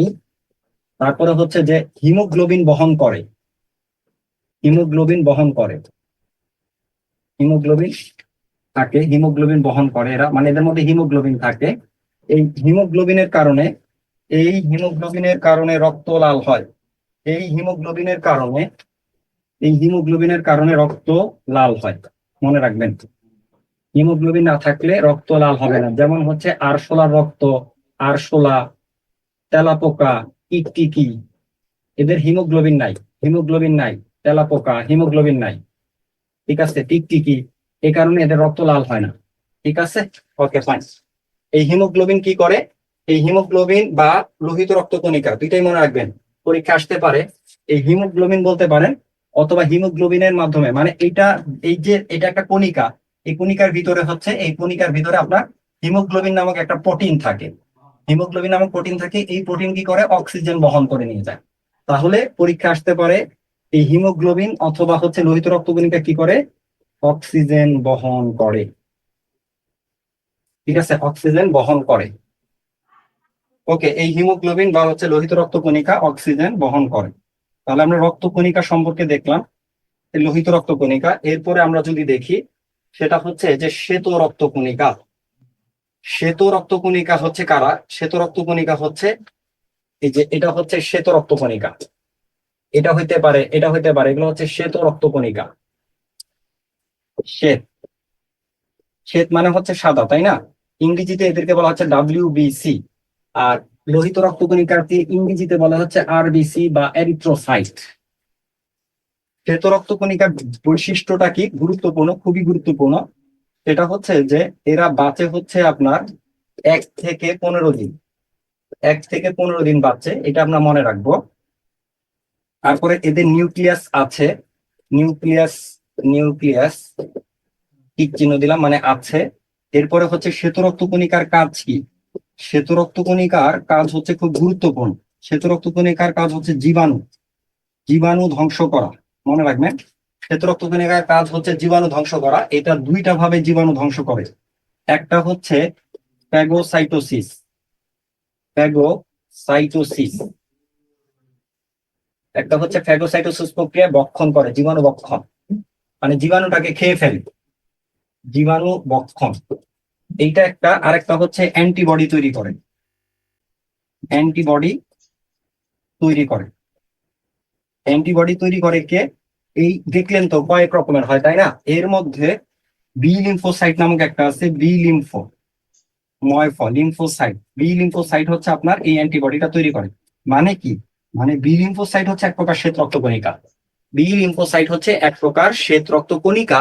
ওরা কি করে? ওরা হচ্ছে, শ্বেত রক্তকণিকা অনেক প্রকারের হয়, হ্যাঁ, লোহিত কণিকা, অনুচক্রিকা, এরা ভালো, এরা কোনো প্রকারভেদ নাই, কিন্তু শ্বেত রক্তকণিকা অনেক রকমের হয়। এর মধ্যে একটা আছে হচ্ছে বি লিম্ফোসাইট, সে কি করে? এটা করে। আরেকটা আছে হচ্ছে, যেহেতু এরা কি করে, যেহেতু এরা জীবাণু দক্ষণ করে বা জীবাণু ধ্বংস করে, তার মানে কি প্রতিরক্ষায় অংশ নেয়, ঠিক না? এটাকে আমরা কি বলবো? জীবাণু ধ্বংস বা কি বলবো? প্রতিরক্ষা বলবো, তাই না? আমাদের প্রতিরক্ষা দিচ্ছে না? তাহলে আমাদের প্রতিরক্ষা বা ডিফেন্স করে কে? বিভিন্ন রোগ বালাই থেকে, জীবাণু থেকে শ্বেত রক্ত কণিকা। খুবই ইম্পর্টেন্ট, এগুলা খুবই ইম্পর্টেন্ট। মানে মানব দেহের ভিতরে সবচেয়ে গুরুত্বপূর্ণ হচ্ছে রক্ত। প্রায়ই প্রশ্ন আসে রক্ত থেকে, রক্ত থেকে প্রায়ই প্রশ্ন আসে। আচ্ছা, শ্বেত রক্ত কণিকা, তাহলে শ্বেত রক্ত কণিকা নিউক্লিয়াস থাকে, এরা বাঁচে হচ্ছে এতদিন। তার লাস্ট ওয়ান হচ্ছে অনুচক্রিকা, লাস্ট ওয়ান সেটা হচ্ছে যে অনুচক্রিকা। এই যে দেখতেছি আমরা, এটা হচ্ছে অনুচক্রিকা। অনুচক্রিকা, অনুচক্রিকা কি কি করে আমরা একটু দেখার চেষ্টা করি। ছোট ছোট যেটা দেখতেই পাচ্ছেন আপনারা, খুবই ছোট, তাই না? এটা আমরা দেখতে পাচ্ছি, এটা হচ্ছে খুবই ছোট অনুচক্রিকা। অনুচক্রিকা যে কাজগুলো করে সেটা হচ্ছে যে, প্রথম কাজ হচ্ছে আপনারা মনে রাখবেন, এইটা হচ্ছে রক্ত জমাট, রক্ত জমাট, রক্ত জমাট বাঁধায় সহায়তা করে, রক্ত জমাট বাঁধায় সহায়তা করে। এদেরও কি নাই? এদেরও হচ্ছে আপনার নিউক্লিয়াস থাকে না, নিউক্লিয়াস থাকে না, নিউক্লিয়াস থাকে না, এটা মনে রাখবেন। পাশাপাশি হচ্ছে আরেকটা পয়েন্ট মনে রাখবেন, সেটা হচ্ছে এরা বাঁচে কতদিন? এরা বাঁচে হচ্ছে 5 থেকে 10 দিন, 5 থেকে 10 দিন। এই হচ্ছে মোটামুটি গুরুত্বপূর্ণ আপনাদের। এরপরে আরেকটা বিষয় আমরা দেখি, সেটা হচ্ছে যে ডাব্লিউবিসি এবং আরবিসির পরিমাণ, ডাব্লিউবিসি এবং আরবিসির পরিমাণ কত, কত পার্সেন্ট কত, হ্যাঁ, ডাব্লিউবিসি এবং আরবিসির পরিমাণ কত পার্সেন্ট কত, অর্থাৎ আরবিসি, আরবিসি পরিমাণ অনেক বেশি থাকে কার চেয়ে? ডাব্লিউবিসির চেয়ে। কত থাকে? এইটার অ্যাপ্রোপ্রিয়েট অ্যান্সার হচ্ছে 500:1, অথবা 600:1, অথবা 700:1। সবচেয়ে অ্যাপ্রোপ্রিয়েট হচ্ছে 500:1 মাধ্যমিক রসায়ন, মাধ্যমিক জীববিজ্ঞান, 600:1 এটা হচ্ছে উচ্চ মাধ্যমিক জীববিজ্ঞান, 700:1 হচ্ছে পুরনো বই, পুরনো বই, ঠিক আছে, 700:1 হচ্ছে পুরনো বই। আচ্ছা, ওকে, ফাইন। এটা হচ্ছে মোটামুটি আমরা এই দিক থেকে আমরা এই বিষয়গুলো ইয়ে করবো, দেখবো যেটা আহ, এটা হচ্ছে মোর অ্যাপ্রোপ্রিয়েট, তারপরে হচ্ছে এটা, তারপরে হচ্ছে এটা। ঠিক আছে। আচ্ছা, আমাদের নামাজের বিরতি সময় চলে আসছে। নামাজের বিরতি দিব হচ্ছে 10 মিনিট, নামাজের ব্রেক দিব হচ্ছে 10 মিনিট। তার আগে আমরা আরেকটা বিষয় জেনে নেই, সেটা হচ্ছে যে আরবিসির পরিমাণ যদি কম হয়, একটু আগে তো বললাম এটা, যে আপনার 5.5 থেকে হচ্ছে 4.5 থেকে 5.5 মিলিয়ন, আর কি 4.5 থেকে 5.5 মিলিয়ন প্রতি এমএলএ থাকে এক এমএল। তো আরবিসির পরিমাণ যদি কমে যায়, তাহলে সেটাকে বলা হয় হচ্ছে অ্যানিমিয়া। আরবিসি যদি কমে যায়, আরবিসি পরিমাণ যদি কমে যায়, তাহলে তাকে বলা হচ্ছে অ্যানিমিয়া। অ্যানিমিয়া বা রক্ত শূন্যতা। অ্যানিমিয়া বা রক্ত শূন্যতা। আচ্ছা, আপনারা কি একটু বুঝতেছেন কিনা মন্তব্য করে তারপর না আমাদের ব্রেক নেই। আরেকটা হচ্ছে ডাব্লিউবিসির পরিমাণ যদি বেড়ে যায়, তাহলে সেটাকে বলা হয় হচ্ছে আপনার ব্লাড ক্যান্সার বা লিউকেমিয়া। লিউকেমিয়া, লিউকেমিয়া, বা এটাকে বলা হয় হচ্ছে রক্ত ক্যান্সার বা ব্লাড ক্যান্সার। Blood cancer. ঠিক আছে, একটা কমে গেলে এটাকে বলা হয় হচ্ছে অ্যানিমিয়া। আরবিসি কমে গেলে আর ডাব্লিউবিসি পরিমাণ যদি বেড়ে যায়, এটাকে বলা হয় হচ্ছে, ওকে, ফাইন। দেখি তো আপনাদের কি বুঝতে কোনো সমস্যা হচ্ছে? পারমিশন দিয়ে দেন, আমরা একটু কথা বলে তারপরে আমরা ব্রেকে চলে যাচ্ছি। নামাজের ব্রেক 10 মিনিট। নামাজের না ব্রেক স্যার, হচ্ছে বোঝা 10 মিনিট। যাচ্ছে স্যার। আচ্ছা, এটা অনেক সময় আপনাদের একটু হিজিবিজি লাগতে পারে, এই জন্য ডিফারেন্ট কালার ইউজ করা হচ্ছে। ডিফারেন্ট কালার ব্যবহার করতেছি যাতে আপনাদের মানে ওই বোঝাপড়া দেওয়া হয়। আবার অনেকে আছে একটু লিখতে একটু আলসেমি করে, তো এর জন্য যাতে স্ক্রিনশট নিয়ে নিতে পারেন।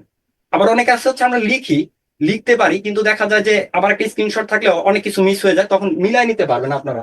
কালো কালো, লাল লাল, নীল নীল, যেন আপনারা মিলাই নিতে পারেন, পার্থক্য করতে পারেন, জন্য একটা স্লাইডে ইয়ে করে দিচ্ছি। আর বেশি স্ক্রিনশট নিলে বিরক্ত লাগবে, যে এত স্ক্রিনশট করবো কখন, তার চেয়ে না পড়াটাই ভালো। ঠিক আছে, তাহলে ব্রেক নিয়ে একটা, আমরা হচ্ছে 4:15-তে আসবো, হ্যাঁ তাই না? 4:15। ঠিক আছে, আপনারা লেট করবেন না? ঠিক আছে, আচ্ছা। আসসালামু আলাইকুম। শুনতে পাচ্ছেন আপনারা? আপনারা কি শুনতে পাচ্ছেন আমাকে? বলেন তো।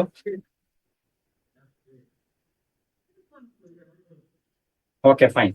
সেটা হচ্ছে যে আমরা অলরেডি রক্তকণিকাকে এবং তাদের কাজগুলো কিন্তু আমরা মোটামুটি জেনে ফেললাম, তাই না? যেমন একটা হচ্ছে এই যে লাল, এরা কি করে, এদের কারণে রক্ত লাল হচ্ছে, এবং এরা হচ্ছে অক্সিজেন পরিবহন করে। প্রথমে হিমোগ্লোবিন, এবং হিমোগ্লোবিন অক্সিজেন পরিবহন করে। তারপর শ্বেত রক্তকণিকা কি করে, এরা অতন্ত্র প্রহরীর মতো কাজ করে। এরা হচ্ছে অতন্ত্র প্রহরীর মতো কাজ করে।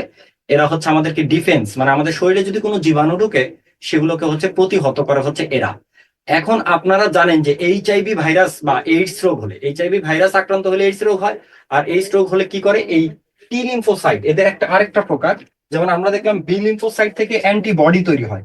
বি লিম্ফোসাইট থেকে হচ্ছে আপনার অ্যান্টিবডি তৈরি হয়। আরেকটা ব্যাপার আছে, সেটা হচ্ছে যে টি লিম্ফোসাইট। টি লিম্ফোসাইট থেকে আপনার, এটাও হচ্ছে এক প্রকার হচ্ছে আপনার কি বলবো, এই টি লিম্ফোসাইট, এটাও হচ্ছে আপনার টি লিম্ফো, এটাও হচ্ছে এক প্রকার আপনার শ্বেত রক্তকণিকা। এই টি লিম্ফোসাইট, টি লিম্ফোসাইট, এটাকে ভাঙে কে, এটাকে এইচআইভি ভাইরাস কি করে, এটাকে আক্রমণ করে, নষ্ট করে দেয়। এটা একটা ব্যাপার। আর অনুচক্রিকা ভেঙে ফেলে কে, ডেঙ্গু ভাইরাস। ডেঙ্গু ভাইরাস কি করে, অনুচক্রিকা ভেঙে ফেলে। যখন ডেঙ্গু ভাইরাস, আসলে ভাইরাসের নামটা হচ্ছে ডেঙ্গি, ডেঙ্গি ভাইরাস, রোগটার নাম হচ্ছে ডেঙ্গু। ঠিক আছে। ডেঙ্গি ভাইরাস কি করে, এই এটা হচ্ছে এই অনুচক্রিকা গুলোকে ভেঙে ফেলে। ফলে দেখা যায় যে আপনার রক্ত জমাট বাঁধে না, এই কারণে পেশেন্ট। এটা হচ্ছে মোটামুটি আমাদের বিষয়। এরপর আমরা চলে যাই হচ্ছে এই রক্তগুলো আমরা তো দেখতেই পাচ্ছেন যে একটা নালীর মধ্য দিয়ে বাহিত হচ্ছে। মানে রক্ত হচ্ছে একটা নালী দ্বারা বাহিত হয়। রক্ত কিন্তু এমনি এমনি এমনি এমনি যায় না।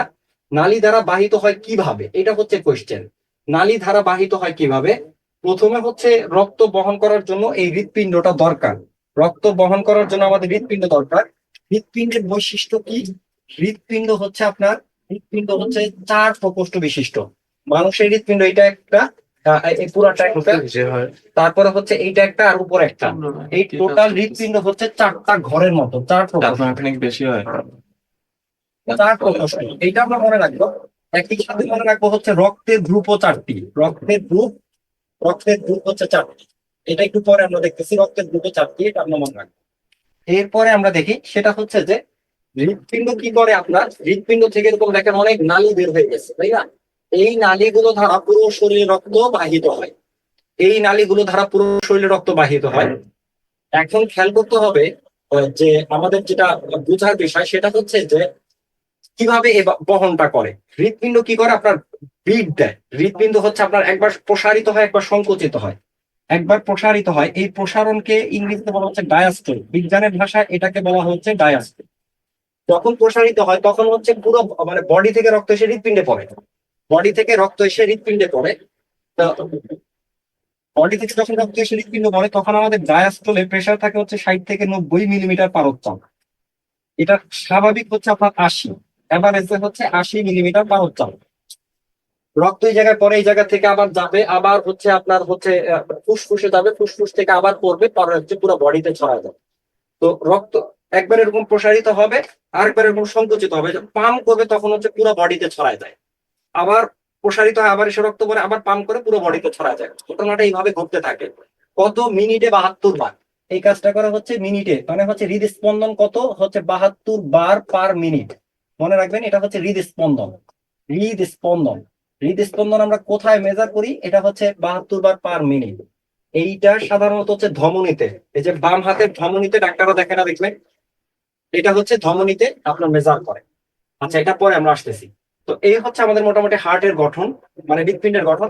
যখন সিস্টেম, যখন প্রেসার ক্রিয়েট করে তখন আমাদের বডিতে রক্তের চাপটা বেড়ে যায়। এই এটাকে বলা হচ্ছে সিস্টেম। সিস্টেমে গেলে আপনার দেখা যায় যে রক্তের চাপ হচ্ছে আপনার 120 থেকে 140 মিলিমিটার পর্যন্ত হয়।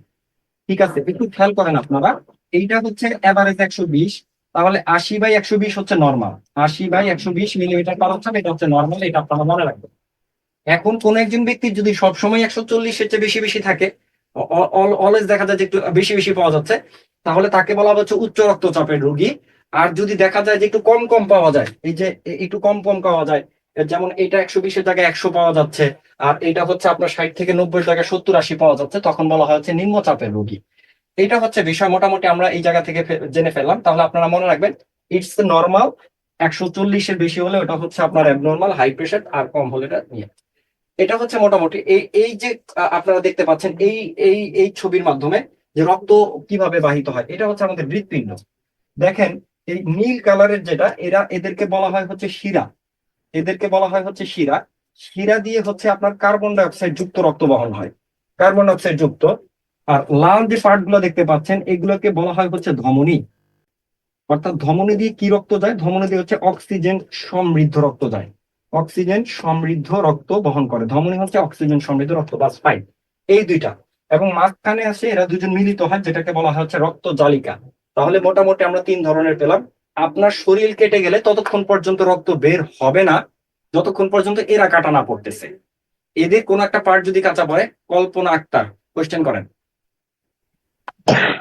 আচ্ছা, স্যার আসসালামু আলাইকুম। ওয়ালাইকুম সালাম, জি বলেন। স্যার একটু মানে শীটের মধ্যে দাগের ডেকে দিলে মনে হয় একটু বেশি ভালো হইতো আর কি। হ্যাঁ, ওকে, থ্যাংক ইউ আপু। বাকিরা মতামত দেন তো, একটু ইয়ে করেন, পারমিশন দেন। আমি কি শীটে দাগে পড়াবো না এভাবে পড়াবো, বলেন দেখি, আপনারা মতামত দেন। আপনারা বলেন এভাবে পড়াবো না শীটে দাগ দিয়ে পড়াবো? স্যার এভাবে পড়ালে তো বুঝতেছি, সেটা আমরা নিজেরাই দেখায় নিচ্ছি। আপনারা একটু সবাই একটু মতামত দেন, আপনাদের সবাইকে পারমিশন দেওয়া হলো, আপনারা দেন, এটা আমার জন্য স্যার বেটার। এভাবে পড়াইলে ভালো হয় স্যার, আমরা ভালো করে বুঝতেছি যে ঠিক আছে, পার্ট টু সেলফ পার্ট। জাজমেন্টের একটা ব্যাপার আছে, আমি বলবো না যে আমারটাই শুদ্ধ, আপনারা যেভাবে সুবিধা হয় সেভাবে পড়াবো। স্যার এভাবে আমরা আসলে শিখেছি স্যার, আমরা করে নিতে পারবো। এক্স্যাক্টলি এটাই, বুঝতে পারছেন? শীট হচ্ছে আপনারা কি করবেন, আপনারা হচ্ছে যে শীট কালেক্ট করছেন বা আপনাদেরকে পিডিএফটা কেন দিছে, একবার থরোলি রিডিং করবেন, একবার থরোলি রিডিং করবেন। আর যখন আপনি হয় লিখতেছেন অথবা স্ক্রিনশট নিচ্ছেন, স্ক্রিনশট গুলো একটু মিলাই নেবেন। স্ক্রিনশটটা একবার দেখলেই, আজকে যদি রাত্রে দেখেন, আমি চ্যালেঞ্জ দিয়ে বলতে পারবো যে রক্ত কেন লাল হয়, এই জিনিস আপনি কোনোদিন ভুলবেন না। আর এটা পরীক্ষায় আসে। ঠিক আছে, আচ্ছা ঠিক আছে, ওকে ফাইন, থ্যাংক ইউ। তো এটা হচ্ছে শীত। আর এটা হচ্ছে ধমনী। সকল ধমনী অক্সিজেন যুক্ত রক্ত বহন করে, সকল শিরা হচ্ছে কার্বন ডাই অক্সাইড যুক্ত রক্ত বহন করে। নীল মানে হচ্ছে কার্বন ডাই অক্সাইড। তাহলে ধমনী কি অক্সিজেন যুক্ত রক্ত বহন করে। একটা ব্যতিক্রম আছে, এইটা হচ্ছে পরীক্ষাতে আসে, এইটা হচ্ছে পরীক্ষাতে আসতে পারে। সেটা হচ্ছে আপনারা দেখেন ফুসফুসীয় ধমনী, কালার দেখেন লাল। তাহলে মনে রাখবেন কিভাবে, ধমনী হচ্ছে ভালো, অক্সিজেন যুক্ত রক্ত বহন করে, আর শিরা হচ্ছে খারাপ, কার্বন ডাই অক্সাইড যুক্ত। মানে সবাই ভালো, জাস্ট মনে রাখার জন্য, মনে রাখার জন্য সবাই ভালো, কিন্তু হচ্ছে মনে রাখার জন্য এটা বললাম আর কি, যে অক্সিজেন যুক্ত। শুধুমাত্র ব্যতিক্রম হচ্ছে ফুসফুসীয় ধমনী। এই ফুসফুসীয় ধমনী কি করে, কার্বন ডাই অক্সাইড যুক্ত রক্ত বহন করে। আর এইখানে ব্যতিক্রমটা হচ্ছে কি ফুসফুসীয় শিরা।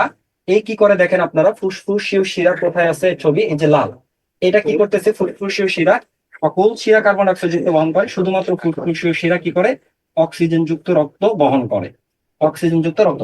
তাহলে আমরা রক্তবাহিকা পেলাম কয়টা, রক্তবাহিকা পেলাম শিরা, রক্তবাহিকা পেলাম রক্ত জালিকা বা কৈশিক জালিকা বলা হয়, আরেকটা কি পেলাম, আরেকটা পেলাম হচ্ছে ধমনী। 3 প্রকার আমরা পেলাম, আমরা টোটাল পেলাম হচ্ছে 3টা, একটা হচ্ছে শিরা, আরেকটা হচ্ছে ধমনী, আর আরেকটা হচ্ছে কৈশিক জালিকা। ঠিক আছে, আরেকটা হচ্ছে কৈশিক জালিকা। মানুষের হৃদস্পন্দন মাপা হয় কোথায়, হৃদস্পন্দন যেটা মেজার করে, হৃদস্পন্দন মেজার করে ধমনীতে। তারপরে হচ্ছে আপনার হৃদস্পন্দন মেজার করা হয় হচ্ছে ধমনীতে। রক্তচাপ মাপা হয় কার, রক্তচাপ মাপা হয় ধমনীতে। ঠিক আছে, রক্তচাপ মাপা হয় হচ্ছে ধমনীতে, রক্তচাপ মাপা হয় ধমনীতে। হৃদস্পন্দন মাপা হয় কোথায়, হৃদস্পন্দন মাপা হয় হচ্ছে ধমনীতে। ঠিক আছে, হৃদস্পন্দন মাপা হয় হচ্ছে ধমনীতে। আচ্ছা, ওকে, ফাইন। এরপরে যদি আমরা দেখি মোটামুটি এই বিষয়গুলো যদি আমরা দেখি, তারপরে হচ্ছে আমরা চলে যাই হচ্ছে আমাদের হৃৎপিণ্ডের কতগুলা রোগে। হৃৎপিণ্ডের হচ্ছে যে, আচ্ছা একটু আগে একটা পার্ট আমরা একটু ইয়ে করে গেছি, সেটা হচ্ছে যে এটা তো রক্ত কণিকা সম্পর্কে আমরা যেমন পড়ছি, রক্ত রস সম্পর্কে একটা জিনিস আমাদের একটু বুঝতে হবে, সেটা হচ্ছে রক্ত রস। এই রক্ত রসের রং হয় হচ্ছে হলুদ। হলুদ রঙের কারণ কি, হলুদ রঙের কারণ হচ্ছে বিলিরুবিন। বিলিরুবিনের জন্য রক্তরস হলুদ হয়, বিলিরুবিনের জন্য রক্তরসটা হলুদ হচ্ছে। হ্যাঁ, আর লাল হচ্ছে কি কারণে, মানে রক্ত রস হলুদ হয় আর টোটাল রক্তই কিন্তু লাল।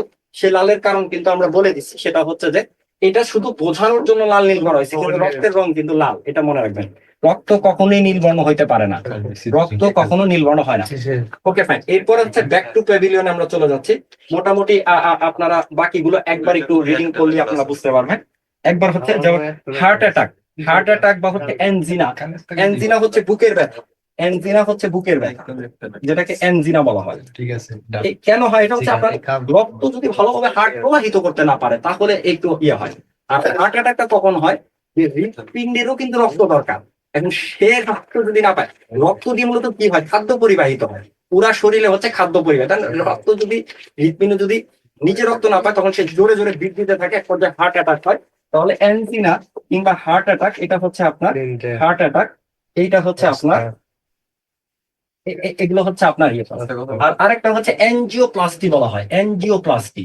এনজিওপ্লাস্টিটা কি, এনজিওপ্লাস্টি হচ্ছে যে আপনার ধমনীতে, ধমনী গাঁথের মতো অনেক সময় যে চর্বি টর্বি জমে গিয়ে আপনার রক্ত প্রবাহ বাধা হয়। রক্ত প্রবাহ বাধা পেলে হচ্ছে আপনার হতে পারে হচ্ছে আপনার হার্ট অ্যাটাকও যেমন হইতে পারে, তারপরে হইতে পারে হচ্ছে ইস্কিমিয়া রোগ, হৃদরোগ যেটা আছে, ইস্কিমিয়া হৃদরোগ বলা হয় তাকে, ইস্কিমিয়া। এই প্রবলেম গুলো হইতে পারে আর কি, ইস্কিমিয়া। তো এটা গুরুত্বপূর্ণ না। এইটাকে কি করা হয়, যে এদিকে একটা বেলুন ফুলিয়ে আপনার এরকম করে দেওয়া হয়, তখন দেখা যায় ওই চর্বির জায়গায় চর্বি লেগে থাকে, রক্তের স্বাভাবিক প্রবাহে আর কোনো সমস্যা হয় না। এই জিনিসটাকে বলা হয় হচ্ছে করোনারি এনজিওপ্লাস্টি। এই বিষয়টাকে আপনার বলা হয় হচ্ছে করোনারি এনজিওপ্লাস্টি। এটা হচ্ছে বিষয়। তারপরে আমরা দুইটা বিষয় সম্পর্কে জানবো, একটা হচ্ছে অ্যান্টিবডি কি। অ্যান্টিবডি হচ্ছে একটা প্রোটিন, তার আগে আমরা জানবো অ্যান্টিজেন। অ্যান্টিজেন, এই দুইটা বিষয় সম্বন্ধে। অ্যান্টিজেন মানে হচ্ছে বহিরাগত, অ্যান্টিজেন মানে হচ্ছে বহিরাগত, আর অ্যান্টিবডি মানে হচ্ছে আপনার প্রোটিন। অ্যান্টিবডি হচ্ছে বহিরাগত একজন ঢুকলো, তার বিরুদ্ধে যে প্রতিরোধ তৈরি করবে সেটা হচ্ছে অ্যান্টিবডি। বাস, ফাইন, এইটা মনে রাখলে হবে। এরপরে আসি হচ্ছে রক্ত। এই অ্যান্টিজেন রক্তের গ্রুপ হচ্ছে 4টি, কি কি, এ বি, আরেকটা হচ্ছে এ বি, আরেকটা হচ্ছে ও। এই কাজটা কে করেছিলেন, রক্তের গ্রুপ, একটু লিখে নেন, রক্তের গ্রুপ 4টি, এ বি। এ বি কে বলা হয় হচ্ছে দাতা, এ বি কে বলা হয় হচ্ছে সার্বজনীন গ্রহীতা, আর ও গ্রুপ হচ্ছে সার্বজনীন দাতা। ও গ্রুপ হচ্ছে সার্বজনীন দাতা। দিতে দিতে 0 হয়ে গেছে, মনে রাখবেন, দিতে দিতে 0 হয়ে গেছে, কিচ্ছু নাই আর। আর এবি হচ্ছে সার্বজনীন গ্রহীতা, এবি হচ্ছে সার্বজনীন গ্রহীতা। হ্যাঁ, বাহিরের থেকে একটু আওয়াজ আসতেছে, কারণ যে বাহিরে কাজ করতেছে, তো এটা এই আমাদের ইয়েতে না, এই ফ্ল্যাটে না, এটা বাহিরে টোটালি, মানে হচ্ছে যে আপনার উপরে না, উপরে কাজ করতেছে, মানে এটা বিদ্যাবাড়ির সংশ্লিষ্ট না। এখন কি করা যাবে বলেন। আচ্ছা, ঠিক আছে, হার্ট অ্যাটাক বলা হয় তাকে। এই হচ্ছে আমাদের মোটামুটি আপনার মানব দেহ থেকে এতটুকু পড়লেই হবে। এরপরে আমরা চলে যাই হচ্ছে আমাদের মানব দেহ থেকে আর তেমন কিছু পড়ার নাই। তারপরে হচ্ছে যে আমরা যে গুরুত্বপূর্ণ বিষয়গুলো আছে আমরা তো কভার করলাম। এরপরে হচ্ছে আমরা যেটা দেখব এই জায়গা থেকে মা ও শিশুর হৃদরোগের ভিতরে এই জায়গা থেকে আপনারা দাগায় নেবেন অথবা স্ক্রিনশট নিলে হবে। একটু হচ্ছে যে আমরা অল্প কয়েকটা বিষয়, যেমন হচ্ছে যে টিকা, টিকার ব্যাপারে আপনারা খেয়াল করবেন যে টিটি টিকা দেওয়া হয় 5টি, টিটি টিকা দেওয়া হয় হচ্ছে 5টি, টিটি টিকা দেওয়া হয় হচ্ছে 5টি। হ্যাঁ, এটা হচ্ছে টিটি টিকা, টিটি টিকা দেওয়া হয় হচ্ছে 5টি, এটা আপনারা মনে রাখবেন টিটি টিকা। তারপরে হচ্ছে গর্ভকালীন টিকা, এটা গর্ভাবস্থায় দেওয়া হয়ে থাকে টিটি টিকা, 5টি ডোজ দেওয়া হয়ে থাকে, এটা আপনারা মনে রাখবেন। আর হচ্ছে এই এই এই এই বক্সটা আপনারা পড়বেন, এই বক্সটা, এটার একটা স্ক্রিনশট নিয়ে রাখেন, লিখে রাখেন হচ্ছে মা ও শিশু স্ক্রিনশট, মা ও শিশু এসএস, মা ও শিশু এসএস, মানে আপনি স্ক্রিনশট দেখে পড়বেন। যারা লিখতেছেন ওভারঅল পুরোটা জিনিস তারা এভাবে লিখে রাখেন, তাহলে বুঝতে পারবেন। এদিক থেকে পোলিও, যক্ষা, ডিপথেরিয়া, ধনুষ্টঙ্কার, এটা হচ্ছে শিশুদেরকে দেওয়া হয়, বক্সটা পড়ে ফেলবেন, খুবই গুরুত্বপূর্ণ। আচ্ছা, এরপরে হচ্ছে যে আপনার কয়েকটা বিষয় দিক থেকে আমরা একটু দেখে রাখি। আহ সবুজ ছাতা মা ও শিশুর সুবিধার জন্য ব্যবহার করা হয়, যেটা সেটা হচ্ছে সবুজ ছাতা, মা ও শিশু ব্যবহার করা হয়, এটা হচ্ছে সবুজ ছাতা। যক্ষা রোগের জীবাণু আবিষ্কার করেন রবার্ট কচ, যক্ষা হচ্ছে রবার্ট কচ। আর পোলিও টিকা আবিষ্কার করেন হচ্ছে স্যার জোনাস সক, পোলিও টিকা আবিষ্কার করেন হচ্ছেন জোনাস সক, এটা হচ্ছে মনে রাখবেন। আর শিশুদের দেহ অসাড় হয়ে গেলে পোলিও রোগে এটা হতে পারে, পোলিও রোগে শিশুদের একটা অংশ আপনার নষ্ট হয়ে যেতে পারে, বিশেষ করে পা চিকন হয়ে যায়, পা চিকন হয়ে যায়। আর যক্ষা রোগ ছড়ায় হচ্ছে শ্বাস প্রশ্বাসের মাধ্যমে, যক্ষা রোগটা ছড়ায় হচ্ছে শ্বাস প্রশ্বাসের মাধ্যমে, ঠিক আছে, যক্ষা রোগটা ছড়ায় হচ্ছে শ্বাস প্রশ্বাসের মাধ্যমে, এটা আপনারা মনে রাখবেন। জাস্ট এটা একটা স্ক্রিনশট আপনারা নিয়ে রাখেন, ঠিক আছে, ওকে ফাইন। এগুলো আপনারা জানেন তাই না, এই যে শাল দুধ একবার রিডিং করলে বুঝতে পারবেন, প্রসবের পর যেটা হয় শিশু ইত্যাদি।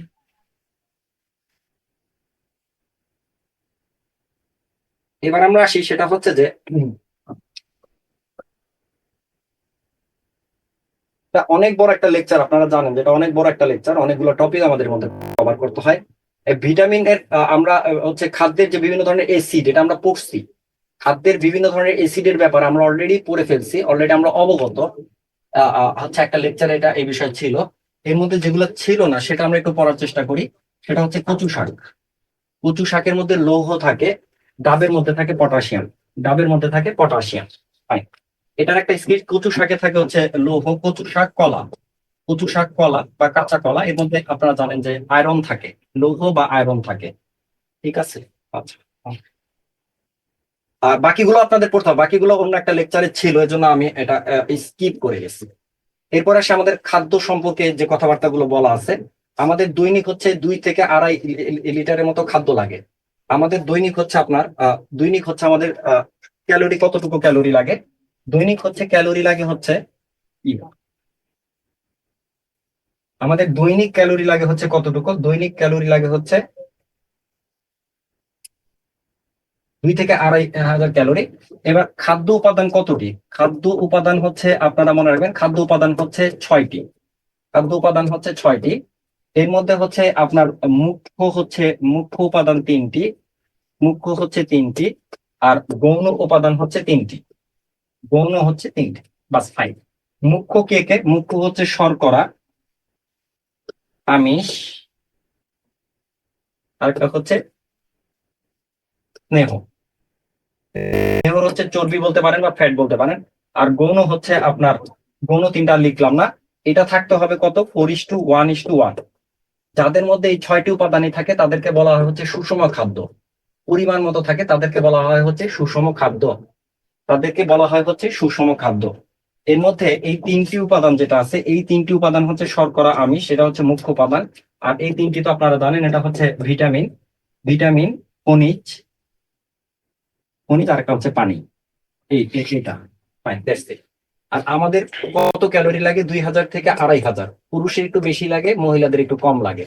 এত কিলো ক্যালোরি, এত কিলো ক্যাল, ঠিক আছে, কিলো ক্যালোরি। খাদ্য শক্তি মাপা হয় হচ্ছে ক্যালোরি বা কিলো ক্যালোরি এককে, কিলো ক্যালোরি এককে মাপা হয় জন্য কিলো ক্যালোরি লিখলাম, ওকে ফাইন। এটা হচ্ছে মোটামুটি আমাদের এদিক থেকে কয়টা বিষয় পড়লেই হবে। দুধকে একটা আদর্শ খাদ্য বলা হয় কেন, দুধকে আদর্শ খাদ্য বলা হয় কেন, কারণ হচ্ছে যে দুধের মধ্যে আপনার সকল প্রকার খাদ্য উপাদানই রয়েছে।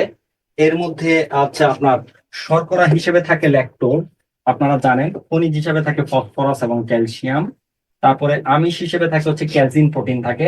আর ভিটামিন হিসেবে সি থাকে না, ভিটামিন হিসেবে সি থাকে না, এটা একটু পরেও আমরা দেখবো। এটা একটা স্ক্রিনশট আপনারা নিয়ে রাখেন। দুধকে আদর্শ খাদ্য বলা হয় কারণ কি?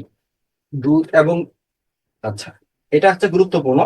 তারপরে হচ্ছে যে আরেকটা হচ্ছে যে আমরা শর্করা থেকে কতটুকু শক্তি পাই? 1 গ্রাম শর্করা থেকে দেখা যায় যে আপনার 1 গ্রাম শর্করা থেকে 4 ক্যালোরি শক্তি পাওয়া যায়। 1 গ্রাম আমিষ থেকে বলা হচ্ছে 1 গ্রাম আমিষ থেকে 4 ক্যালোরি পাই। আর 1 গ্রাম স্নেহ থেকে 9 ক্যালোরি পাই। আপনাদের শীটে একটু ডিফারেন্ট আছে, কিন্তু 4, 4, 9 মনে রাখবেন, সুবিধা। 4, 4, 9 কিলো ক্যালোরি, কিলো ক্যাল। 4 কিলো ক্যালোরি, 9 কিলো ক্যালোরি, আরেকটা হচ্ছে কিলো ক্যাল হবে। হ্যাঁ, কিলো ক্যালোরি শীটে আছে, আমি শীট থেকে দেখা দিচ্ছি। এই যে এটা একটু ডিফারেন্ট আছে, আপনারা একটু কষ্ট করে এটা 4 পড়তে পারবেন। 4, 4, 9, 4, 4, 9। ঠিক আছে, okay। এই হচ্ছে এটা আমাদের মলের পরিমাণ বৃদ্ধি করে কে? আমাদের মলের পরিমাণ বৃদ্ধি করে মানে আমাদের মলের পরিমাণ বৃদ্ধি করে আঁশ বা রাফেজ। আমাদের মলের পরিমাণ বৃদ্ধি করে হচ্ছে আঁশ বা রাফেজ, এতটুকু মনে রাখবেন। ঠিক আছে, ওকে ফাইন। এদিক থেকে আর তেমন কিছু পড়া লাগবে না। এরপরে আমরা চলে যাই হচ্ছে পরের টপিকে। আমিষের মধ্যে যেটা মনে রাখবেন, আমিষের মধ্যে আমাদেরকে যেটা পড়তে হবে, এই এই এই এই টেবিলটা একটু পড়তে হবে। আমিষ: দুধের প্রোটিন, মাংসের প্রোটিন, হিমোগ্লোবিনের প্রোটিন, ত্বকের প্রোটিন। ঠিক আছে, আমিষের অভাব হলে শিশুদের হয় হচ্ছে কোয়ারশিওকর রোগ হয়, আর বড়দের হয় হচ্ছে ম্যারাসমাস। আর বেশি বেশি খেসারির ডাল খেলে ল্যাথাইরিজম হয়। বেশি বেশি খেসারির ডাল খেলে ল্যাথাইরিজম হয় কারণ তার মধ্যে বোয়া থাকে, বোয়া নামক অ্যামাইনো অ্যাসিড থাকে। ঠিক আছে, এটার একটা স্ক্রিনশট আপনারা নিয়ে রাখেন। বেশি বেশি খেলে আপনার হচ্ছে বোয়া নামক অ্যামাইনো অ্যাসিড থাকে, জন্য ল্যাথাইরিজম নামক রোগ হয়। ল্যাথাইরিজম নামক রোগ হয় এটাতে। এরপরে হচ্ছে যে আমরা অ্যামাইনো অ্যাসিড একটু বোঝার চেষ্টা করি ব্যাপারটা কি। আপনার স্নেহ জাতীয় খাদ্য হচ্ছে অনেকগুলো এরকম অ্যামাইনো অ্যাসিড মিলে, অনেকগুলো এরকম অ্যামাইনো অ্যাসিড পারস্পরিক যুক্ত হয়ে প্রোটিন তৈরি করে। এই অ্যামাইনো অ্যাসিড কয় রকমের হয়? 20 রকমের। এটা হচ্ছে 20 ধরনের। আমাদের বডিতে থাকে হচ্ছে 20 ধরনের, আরো বেশি হয়, কিন্তু আমাদের বডি লাগে হচ্ছে 20 ধরনের। এর মধ্যে 9টাকে বলা হয় হচ্ছে অত্যাবশ্যকীয় অ্যামাইনো অ্যাসিড। অত্যাবশ্যকীয় অ্যামাইনো অ্যাসিড মানে কি? মানে হচ্ছে যে আমাদের এগুলা বাহিরে খেতে হবে, মানে খাওয়ার সাথে খেতে হবে। অন্যগুলি না খেলেও চলবে, অন্যগুলি আমাদের বডি তৈরি করতে পারে। কিন্তু 9 ধরনের অ্যামাইনো অ্যাসিড আছে যেটা অবশ্যই লাগে। খুবই গুরুত্বপূর্ণ। 46তম বিসিএস আসছে, আপনাদেরও আসে। সেটা হচ্ছে যে মনে রাখার উপায় কি? মনে রাখার উপায় হচ্ছে হিল, এম, টিভি, টিপি, টিপি। একটু কষ্ট করে শীটের সাথে মিলাই নেবেন, একটু কষ্ট করে মিলার সাথে হিস্টিডিন, আইসোলিউসিন, লিউসিন, তারপর হচ্ছে আপনার লিথিওনিন, এরকম আর কি। লাইসিন, আইসোলিউসিন, হিস্টিডিন, এরকম একটু শীটের সাথে মিলাই নেবেন। এই 9টা মনে রাখার উপায় হচ্ছে এটা 9টা। ঠিক আছে, ওকে। এটা একটা স্ক্রিনশট নিয়ে রাখতে পারেন আপনারা, এটা স্ক্রিনশট অথবা লিখে রাখতে পারেন। হিল টিপি এম টিভি, হিল টিপি এম টিভি।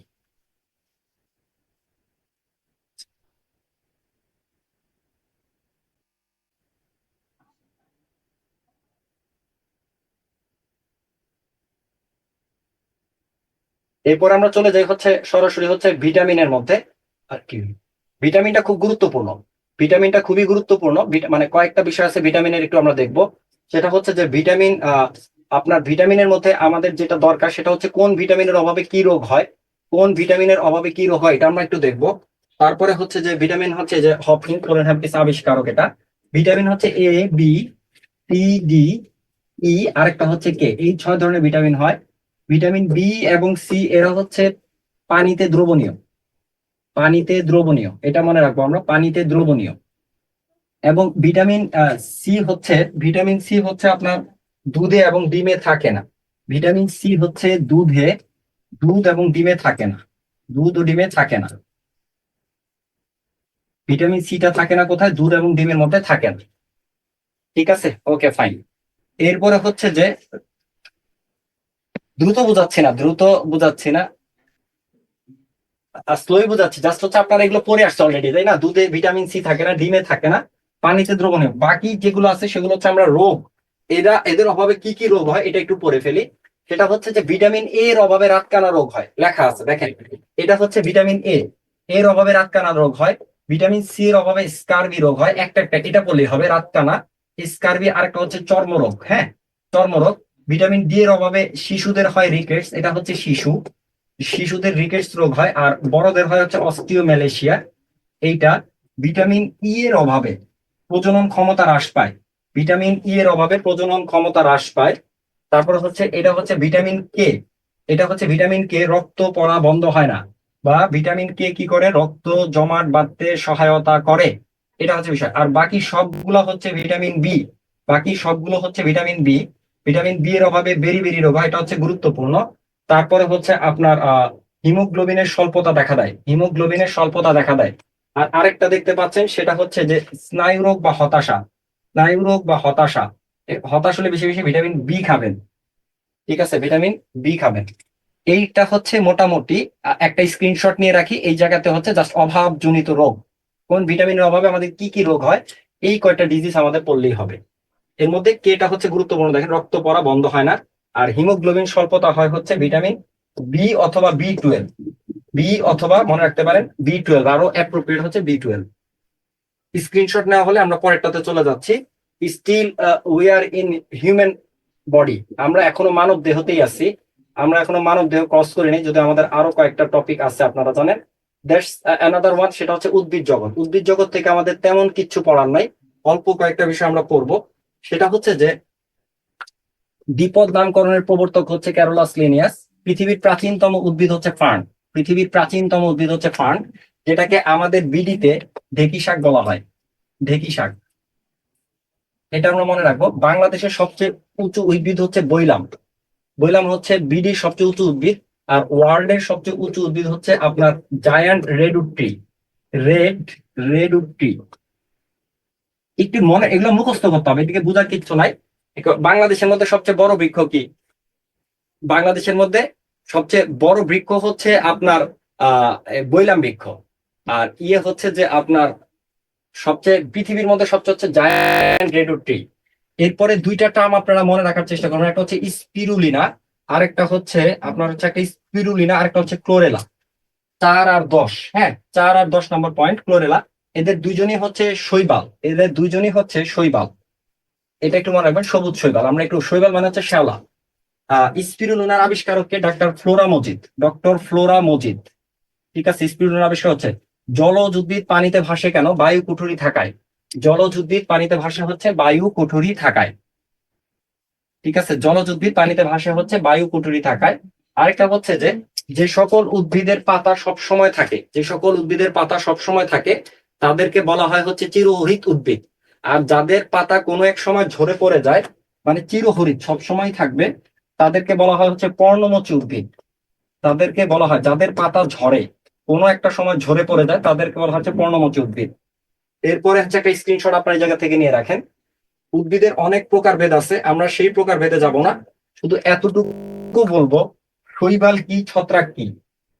শৈবাল কি আপনারা জানেন? শৈবাল হচ্ছে শ্যাওলা, শৈবাল হচ্ছে শ্যাওলা। সবুজ কালি দিয়ে রেখে, এটা দেখতে হচ্ছে সবুজ হয়, কারণ কি? কারণ হচ্ছে এদের ক্লোরোফিল থাকে, ক্লোরোফিল থাকে। ক্লোরোফিল থাকলে কি করতে পারে? ক্লোরোফিল থাকলে সুবিধা কি? খাদ্য তৈরি করে, মানে স্বভোজী, স্বভোজী মানে নিজেদের খাদ্য নিজেরা তৈরি করতে পারে। আর এরপরে আরেকটা আছে, সেটা হচ্ছে ছত্রাক, সেটা হচ্ছে ছত্রাক। ছত্রাক কি? ছত্রাক হচ্ছে ক্লোরোফিল থাকে না, ক্লোরোফিল নেই, ক্লোরোফিল থাকে না। যে কারণে কি হয়?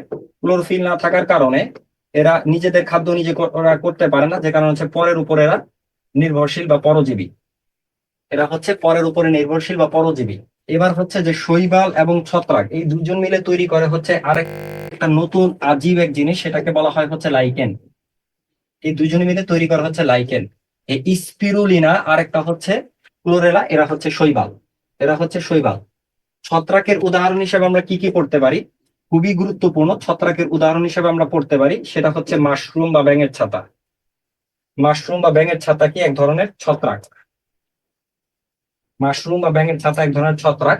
ব্যাঙের ছাতার উপরে যে অংশটা আমরা খাই, যে অংশটা আমরা খাই, এইটাকে বলা হয় হচ্ছে ফ্রুট বডি, এইটাকে বলা হয় হচ্ছে ফ্রুট বডি। এটাকে বলা হয় হচ্ছে ফ্রুট বডি। ব্যাঙের ছাতার যে অংশটা আমরা খাই এটা হচ্ছে ফ্রুট বডি বলা হয়। এই হচ্ছে মোটামুটি আমাদের মাশরুম। তারপরে হচ্ছে ইস্ট। ইস্ট হচ্ছে এক প্রকার ছত্রাক, মনে রাখবেন। ইস্ট হচ্ছে এক প্রকার ছত্রাক। ছত্রাক থেকে অ্যান্টিবায়োটিক তৈরি করা হয়েছে। ছত্রাক থেকে অ্যান্টিবায়োটিক তৈরি করা যায়, এটা হচ্ছে ছত্রাকের বৈশিষ্ট্য। হ্যাঁ, এই হচ্ছে মোটামুটি আমাদের এদিক থেকে কয়টা বিষয় পড়লেই হবে। তারপরে আমরা চলে যাই হচ্ছে, আমরা ছত্রাক টত্রাক সম্পর্কে পড়ে ফেললাম অলরেডি। ছত্রাকের উদাহরণগুলো একটু দেখে রাখবেন। ছত্রাকের জাস্ট উদাহরণগুলো একটু দেখে রাখবেন। সেটা হচ্ছে যে এই যে ব্যাঙের ছাতা, মাশরুম, রুটির ছত্রাক, ইস্ট ইত্যাদি। ইস্টও তো আমরা খাই, তাই না? ইস্টও তো আমরা খাই, একটু আগে যেটা বললাম। পেনিসিলিন কি? পেনিসিলিন হচ্ছে একটা অ্যান্টিবায়োটিক। পেনিসিলিন হচ্ছে একটা অ্যান্টিবায়োটিক। এটা আবিষ্কার করছেন কে? এটা আবিষ্কার করছেন হচ্ছে পেনিসিলিয়াম নামক ছত্রাক থেকে আলেকজান্ডার ফ্লেমিং। পেনিসিলিয়াম নামক ছত্রাক থেকে আলেকজান্ডার ফ্লেমিং এটা আবিষ্কার করেছেন। ওকে, ফাইন। এরপরে উদ্ভিদ থেকে আমাদের আর তেমন কোনো পড়ার তেমন কিছু নাই। সেটা হচ্ছে কচুরি পানা, পানিতে কচুরি পানা, এই দুইটা একটু আগে অলরেডি পড়ছি। পানিতে ভাসে কেন? জলজ উদ্ভিদ পানিতে ভাসে, বায়ু কুঠুরি। কচুরি পানা হচ্ছে কাণ্ড ফাঁপা থাকে। কচুরি পানার কাণ্ড ফাঁপা থাকে। হচ্ছে এই দিক থেকে আমরা যেটা পড়বো সেটা হচ্ছে যে পরাগায়ন, ফুল, ফল। আচ্ছা, ফুল হচ্ছে পাঁচটা অংশ থাকে। একটা ফুলের পাঁচটা অংশ থাকে, এটা একটু মনে রাখবো আমরা। একটা ফুলের পাঁচটা অংশ থাকে। যদি পাঁচটা অংশই থাকে তাহলে তাকে বলা হচ্ছে সম্পূর্ণ ফুল। যদি পাঁচটা অংশই থাকে তাহলে তাকে বলা হচ্ছে সম্পূর্ণ ফুল। উদাহরণ হচ্ছে ধুতুরা, জবা। আর যদি হচ্ছে আপনার পাঁচটা অংশ না থাকে তাহলে সেটাকে অসম্পূর্ণ ফুল। আর যদি পুংস্তবক এবং স্ত্রীস্তবক দুইটাই থাকে, আমরা একটা ছবি চিত্রের সাহায্যে বুঝি। সেটা হচ্ছে যে একটা ফুল আমরা আঁকি, আপনারা আরো ভালো বুঝতে পারবেন। ধরেন এটা হচ্ছে আমার একটা ফুল।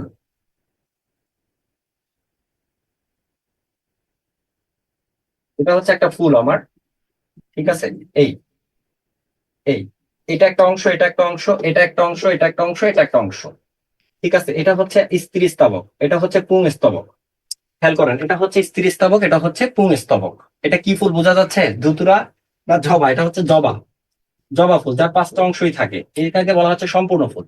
যদি কোনো ফুলে স্ত্রী স্তবক এবং পুং স্তবক উভয়ই থাকে, পুং স্তবক, আপনারা পারলে আপনারাও ছবি আঁকবেন একটা, তাহলে মনে থাকবে। দুইটাই যদি থাকে তাকে বলা হয় হচ্ছে উভলিঙ্গ ফুল। তাকে বলা হচ্ছে উভলিঙ্গ ফুল। পুংস্তবক থেকে কি তৈরি হয়? পরাগরেণু তৈরি হয়। পুংস্তবক থেকে পরাগরেণু তৈরি হয়। এই পরাগরেণু যদি নিজের নিজের একই ফুলের মধ্যে পড়ে বা হচ্ছে একই গাছের ভিন্ন ফুলের মধ্যে পড়ে, তাহলে তাকে বলা হয় হচ্ছে স্বপরাগায়ন।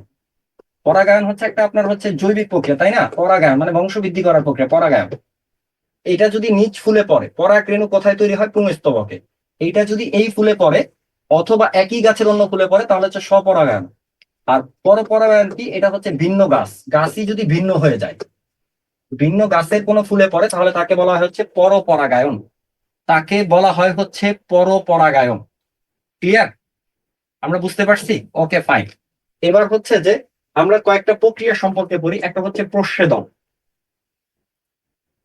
প্রচ্ছেদন প্রক্রিয়া। প্রচ্ছেদন প্রক্রিয়া কি করে? উদ্ভিদ অতিরিক্ত পানি বের করে, অতিরিক্ত পানি বের করে দেয়, অতিরিক্ত পানি বাষ্পাকারে বের করে দেয়। এটাকে বলা হয় হচ্ছে প্রচ্ছেদন প্রক্রিয়া। কিভাবে করে? একটা পাতার হচ্ছে এরকম ছিদ্র থাকে গোল গোল, এটা খালি চোখে দেখা যাবে না, এই ছিদ্র দিয়ে করে, যেটাকে বলা হচ্ছে পত্ররন্ধ্রীয় প্রচ্ছেদন। পত্ররন্ধ্রীয় প্রচ্ছেদন মানে অতিরিক্ত পানি বের করার প্রক্রিয়ার নাম হচ্ছে প্রচ্ছেদন। অতিরিক্ত পানি বের করে দেওয়ার নাম হচ্ছে প্রচ্ছেদন বলা হয়ে থাকে, ঠিক আছে? এটা হচ্ছে আপনার পাতার ছিদ্র দিয়ে বের হয়, পত্ররন্ধ্রীয় প্রচ্ছেদন। তাহলে আমরা ফুল শিখলাম। ফুলের পরে আরেকটা বিষয় সম্পর্কে জানি, সেটা হচ্ছে ফল। ফুলের পরে আরেকটা বিষয় হচ্ছে যে ফল সম্পর্কে যদি দেখি, ফল সম্পর্কে আমাদের তেমন কিছু পড়তে হবে না। ফল সম্পর্কে আমরা পড়বো হচ্ছে আপনার, ফল হচ্ছে দুই রকমের হয়। একটা হচ্ছে যৌগিক ফল, মনে রাখবেন কাঁঠাল হচ্ছে যৌগিক আর আতা, লিখে ফেলেন দ্রুত। কাঁঠাল হচ্ছে যৌগিক ফল আর আতা হচ্ছে গুচ্ছ ফল। কাঁঠাল হচ্ছে যৌগিক ফল, বা একটা স্ক্রিনশট নিয়ে রাখেন। আতা হচ্ছে গুচ্ছ ফল, জাস্ট এইটুকু পড়লেই হবে। এরপরে হচ্ছে যে পৃথিবীতে সবচেয়ে উৎপাদিত হয় হচ্ছে কলা, আর সবচেয়ে সুস্বাদু ফল হচ্ছে আম। পৃথিবীতে সবচেয়ে বেশি উৎপাদিত হয় হচ্ছে কলা। তো আমরা পরাগায়নও পড়ে ফেললাম, সবই আমরা মোটামুটি দিক থেকে কভার করলাম। ফটোপিরিয়ডিজম, এরপরে দেখবো হচ্ছে ফটোপিরিয়ডিজম কি। আচ্ছা, পরাগায়নের মধ্যে কয়েকটা বিষয় দেখি। পরপরাগায়ন, যেমন আপনারা জানেন যে প্রাণীর সাহায্যে পরাগায়ন হতে পারে, তারপর হচ্ছে বাতাসের সাহায্যে পরাগায়ন হয়, বাতাসের সাহায্যে, যেমন ধানের ফুলে বাতাসের সাহায্যে পরাগায়ন হয়। আচ্ছা, ফটোপিরিয়ডিজম কি? ফটোপিরিয়ডিজমটা হচ্ছে আপনার এই যে আহ, দিবারাত্রির প্রভাব, দিবালোকের প্রভাবকে বলা হয় হচ্ছে ফটোপিরিয়ডিজম। দিবালোকের প্রভাব, দিবালোকের প্রভাবকে বলা হয় হচ্ছে ফটোপিরিয়ডিজম। ঠিক আছে, দিবালোকের প্রভাব এটাকে বলা হয় ফটোপিরিয়ডিজম। এটা হচ্ছে ছোট দিনের উদ্ভিদ, বড় দিনের উদ্ভিদ, একটা হচ্ছে দিন নিরপেক্ষ। ছোট দিনের মধ্যে আমরা পড়বো হচ্ছে আলু আর বৃক্ষ। মানে আপনাদের কাছে কোয়েশ্চেন আসতে পারে, মনে হইতে পারে যে ফুলকপি কেন গরমের দিনে হয় না, তাই না? এই যে ফুলকপি আসতেছে শীতের, শীতের ফুলকপি আসতেছে, আপনারা জানেন। আপনাদের প্রশ্ন আসে না যে ফুলকপি গরমের দিনে হয় না কেন? তো মজার একটা জিনিস। তো ফুলকপি কেন গরমের দিনে হয় না? কারণ হচ্ছে যে আপনার যদি দিনের আলো বেশি পড়ে তখন ফুলকপি হইতে পারে না, ফুলকপির জন্য এটা এনভায়রনমেন্ট সুইটেবল না। তো এইটা দেখা যায় যে, ওকে ফাইন। তো এই হচ্ছে মোটামুটি আমাদের আচ্ছা ঠিক আছে। তো এটা হচ্ছে ছোট দিনের উদ্ভিদ, বড় দিনের উদ্ভিদ। একটা হচ্ছে দিন নিরপেক্ষ উদ্ভিদের মধ্যে মনে রাখবেন, এটা একটু কষ্ট করে সবগুলোই পড়ে ফেলবেন। সূর্যমুখী, টমেটো, শসা। আর বড় দিনের উদ্ভিদের ভিতরে আছে হচ্ছে লেটুস, পালং শাক।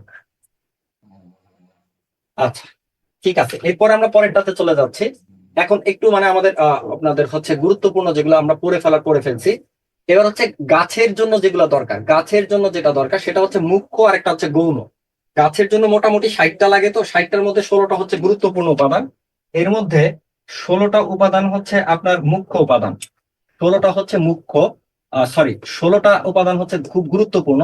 এর মধ্যে মুখ্য আছে হচ্ছে 10টা, মুখ্য উপাদান 16টি উপাদান। 16টি মুখ্য উপাদান কয়টি? মুখ্য উপাদান হচ্ছে 10টি। এটাকে মনে রাখার উপায় কি? MG A cafe for nice nice tops. 1 2 3 4 5 6 7 8 9 10। এই হচ্ছে 10টা উপাদান হচ্ছে মুখ্য উপাদান, যেটা খুবই দরকার উদ্ভিদের জন্য। আর আর 6টা উপাদান হচ্ছে গৌণ উপাদান। 6টা উপাদান হচ্ছে গৌণ উপাদান, এটা হচ্ছে 6টি, এটা হচ্ছে 6টি। 6টি উপাদান হচ্ছে গৌণ উপাদান, এটা মনে রাখবো। এটা হচ্ছে 6টি উপাদান। সেটা হচ্ছে যে এই 5টি, এই 10টি উপাদান হচ্ছে MGK cafe for nice jobs, আর 6টি উপাদান হচ্ছে গৌণ উপাদান। এটা মনে রাখার উপায় কি? 6টি,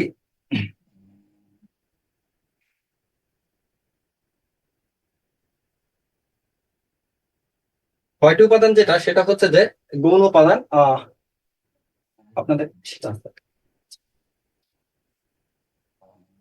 6টি যে গৌণ উপাদান রয়েছে, এটা মনে রাখার উপায় হচ্ছে আমরা কিভাবে মনে রাখতে পারি, সেটা হচ্ছে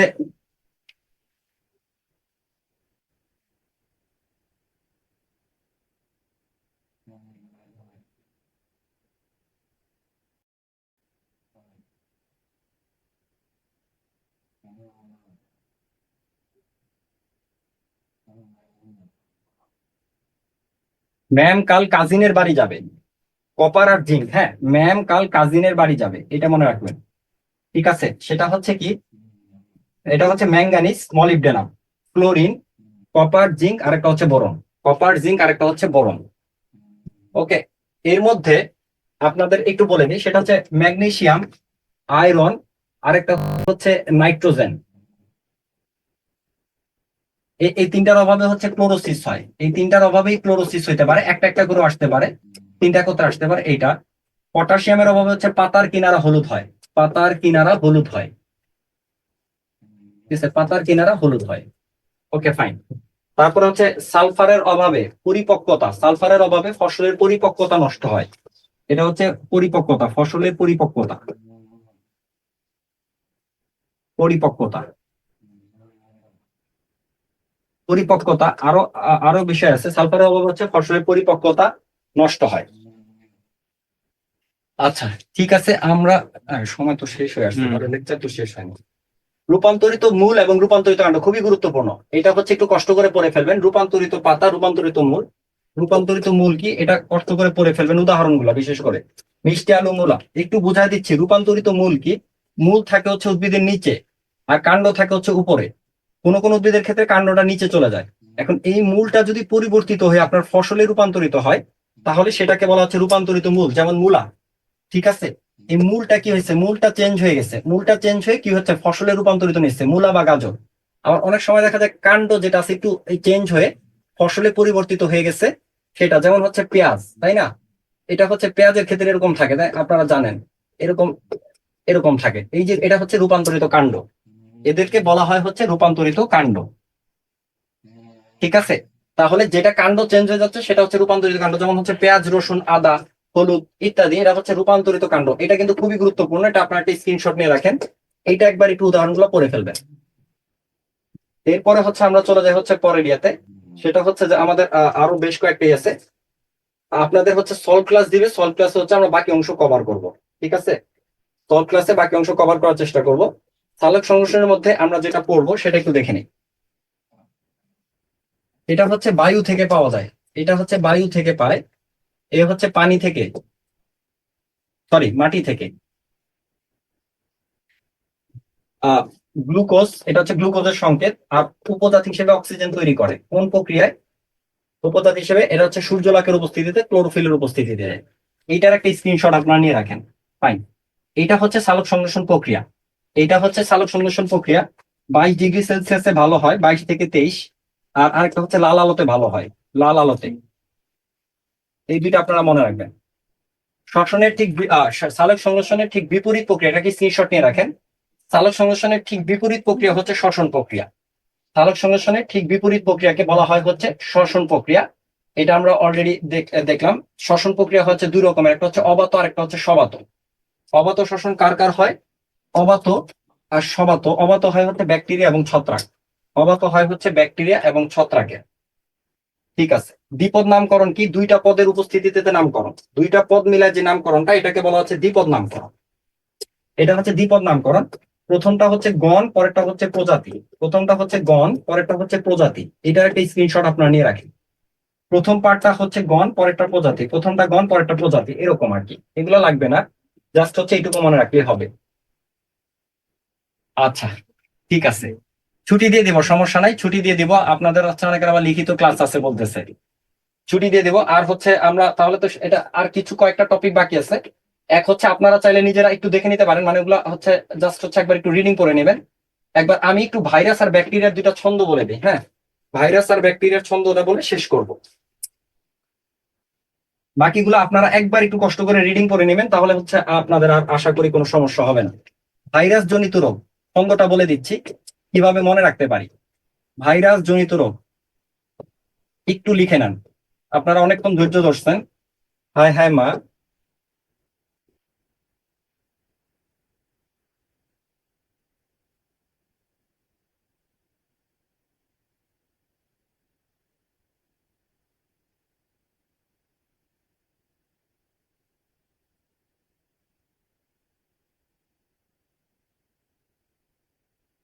হায় হায় মা, বসন্ত মাস এলো, ভাইয়াকে ইনফ্লুয়েঞ্জা জ্বরে পেল।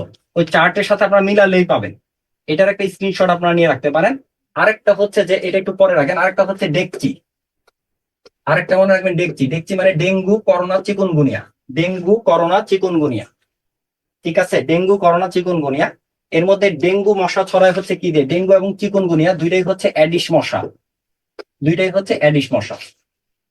ঠিক আছে, ডেঙ্গু, করোনা আপনারা এই দুইটা একটু মিলাই নিবেন, মিলালে আপনারা পাবেন। যেমন হচ্ছে জতে হচ্ছে জলাতঙ্ক, এটা হচ্ছে মাম, গুটি বসন্ত, জলা বসন্ত, হাম, তারপর হচ্ছে হারপিস, মাতে হচ্ছে মামস, মিজল, এতে হচ্ছে এইডস রোগ যেটা HIV, এটা হচ্ছে ভাইরাস জনিত রোগ, এটা হচ্ছে ভাইরাস জনিত রোগ। ঠিক আছে, এটা একটা স্ক্রিনশট আপনারা নিয়ে রাখেন। এর মধ্যে আরেকটা বিষয় পড়বো, সেটা হচ্ছে যে ভাইরাসের ভিতরে আপনার ভাইরাসের মধ্যে যে কোনটা কোন মশা দিয়ে ছড়ায়, খুবই গুরুত্বপূর্ণ, খুবই গুরুত্বপূর্ণ। ডেঙ্গু হচ্ছে অ্যাডিস, ফাইলেরিয়া হচ্ছে কিউলেক্স মশা, ম্যালেরিয়া হচ্ছে স্ত্রী অ্যানোফিলিস মশা। এই তিনটা হচ্ছে খুবই গুরুত্বপূর্ণ। আর বসন্ত, পোলিও, জলাতঙ্ক রোগের টিকা তৈরি করা হয় হচ্ছে ভাইরাস দিয়ে। ঠিক আছে, ভাইরাস দিয়ে। সবচেয়ে ছোট ভাইরাস হচ্ছে পোলিও ভাইরাস। এই কয়েকটা বিষয় আপনি একটু দেখে রাখবেন। আর ব্যাকটেরিয়া জনিত রোগের মধ্যে ভাইরাসটা যদি পারি, ব্যাকটেরিয়া তো আলাদা করতে পারবো, তাই না? ব্যাকটেরিয়া তো আমরা ইজিলি আলাদা করতে পারবো। তো ব্যাকটেরিয়ার মধ্যে কয়েকটা শুধু একটু মনে রাখবেন, তারপর যক্ষা, নিউমোনিয়া, আর হচ্ছে এই যে টাইফয়েড, প্যারাটাইফয়েড, এই কয়টা। এরা আবার খাদ্য এবং পানি দ্বারা বাহিত হয়। টাইফয়েড, প্যারাটাইফয়েড, কলেরা, রক্তমাশা। ঠিক আছে। আর উদ্ভিদের মধ্যে মনে রাখবেন ধানের ব্লাইট রোগ, আর গমের টুন্ডু রোগ, টমেটোর ক্যাঙ্কার, এই তিনটা। জাস্ট এটার একটা স্ক্রিনশট আপনারা নিয়ে রাখেন। এটার একটা স্ক্রিনশট আপনারা নিয়ে রাখেন। আচ্ছা, ঠিক আছে, ওকে, ফাইন, আর না আগে। ঠিক আছে, এবার একটু ইয়ে করে দেন, অ্যালাউ করে দেন। বলেন, আপনাদের যদি কোনো মন্তব্য থাকে আমরা বলে শেষ করতে পারি খুব দ্রুত। আপনাদের কারো কিছু যদি বলার থাকে, কারো যদি কিছু বলার থাকে আপনারা আনমিউট করে বলতে পারেন। যদি না থাকে তাহলে আপনারা কষ্ট করে আর অল্প কয়েকটা, ওগুলো মাইনর কিছু পার্ট বাকি আছে আপনাদের। আর যদি কারো কোনো ইয়ে না থাকে বা যদি কোনো অভিযোগ থাকে, অনেকে বলতেছিল যে হচ্ছে যে দাগায় পড়ানোর জন্য। দাগায় পড়ানো সব হচ্ছে যারা একটু শুয়ে বসে ক্লাস করে আর কি, বুঝছেন, একটু রিল্যাক্স, একটু রিল্যাক্স। সেটা হচ্ছে যে আমরা তো পড়ে নিতেই পারবো, কিন্তু ইম্পর্টেন্ট গুলো একটু দাগাই দিলে ভালো হতো যদি আপনি সলভ ক্লাস ওইগুলো একটু দাগাই দেন আর কি। না, সলভ ক্লাসে আমরা ওভারঅল সবগুলোই পড়বো। দেখেন, আমি যেগুলো লিখছি ইম্পর্টেন্ট গুলাই, এগুলো শীটের বাইরে না কিন্তু। না স্যার, এগুলো আমি হচ্ছে, বললাম যে লাস্টের যে কয়েকটা পার্ট বাকি থাকলো আমাদের রেস্ট পার্ট, হ্যাঁ সেই হ্যাঁ, পার্ট গুলো আর ইম্পর্টেন্ট গুলো আপনি একটু পরবর্তীতে দেখা, আজকে যেহেতু সময় নাই আর। আচ্ছা ঠিক আছে, সমস্যা নেই, ওগুলো আপনারা একবার রিডিং করলে পারবেন। কিছু কিছু জিনিস আছে, তারপরও আমি যদি সুযোগ হয় সলভ ক্লাসে আপনাদেরকে দাগা দিব। ঠিক আছে, ওকে। তারপরও যদি হয় তাহলে অবশ্যই আমি সলভ ক্লাসে দাগা দিব। ঠিক আছে, তাহলে আমরা আজকে ক্লাসটা শেষ করতে পারি। নেক্সটে কোন এক ক্লাসে দেখা হবে ইনশাল্লাহ। আসসালামু আলাইকুম।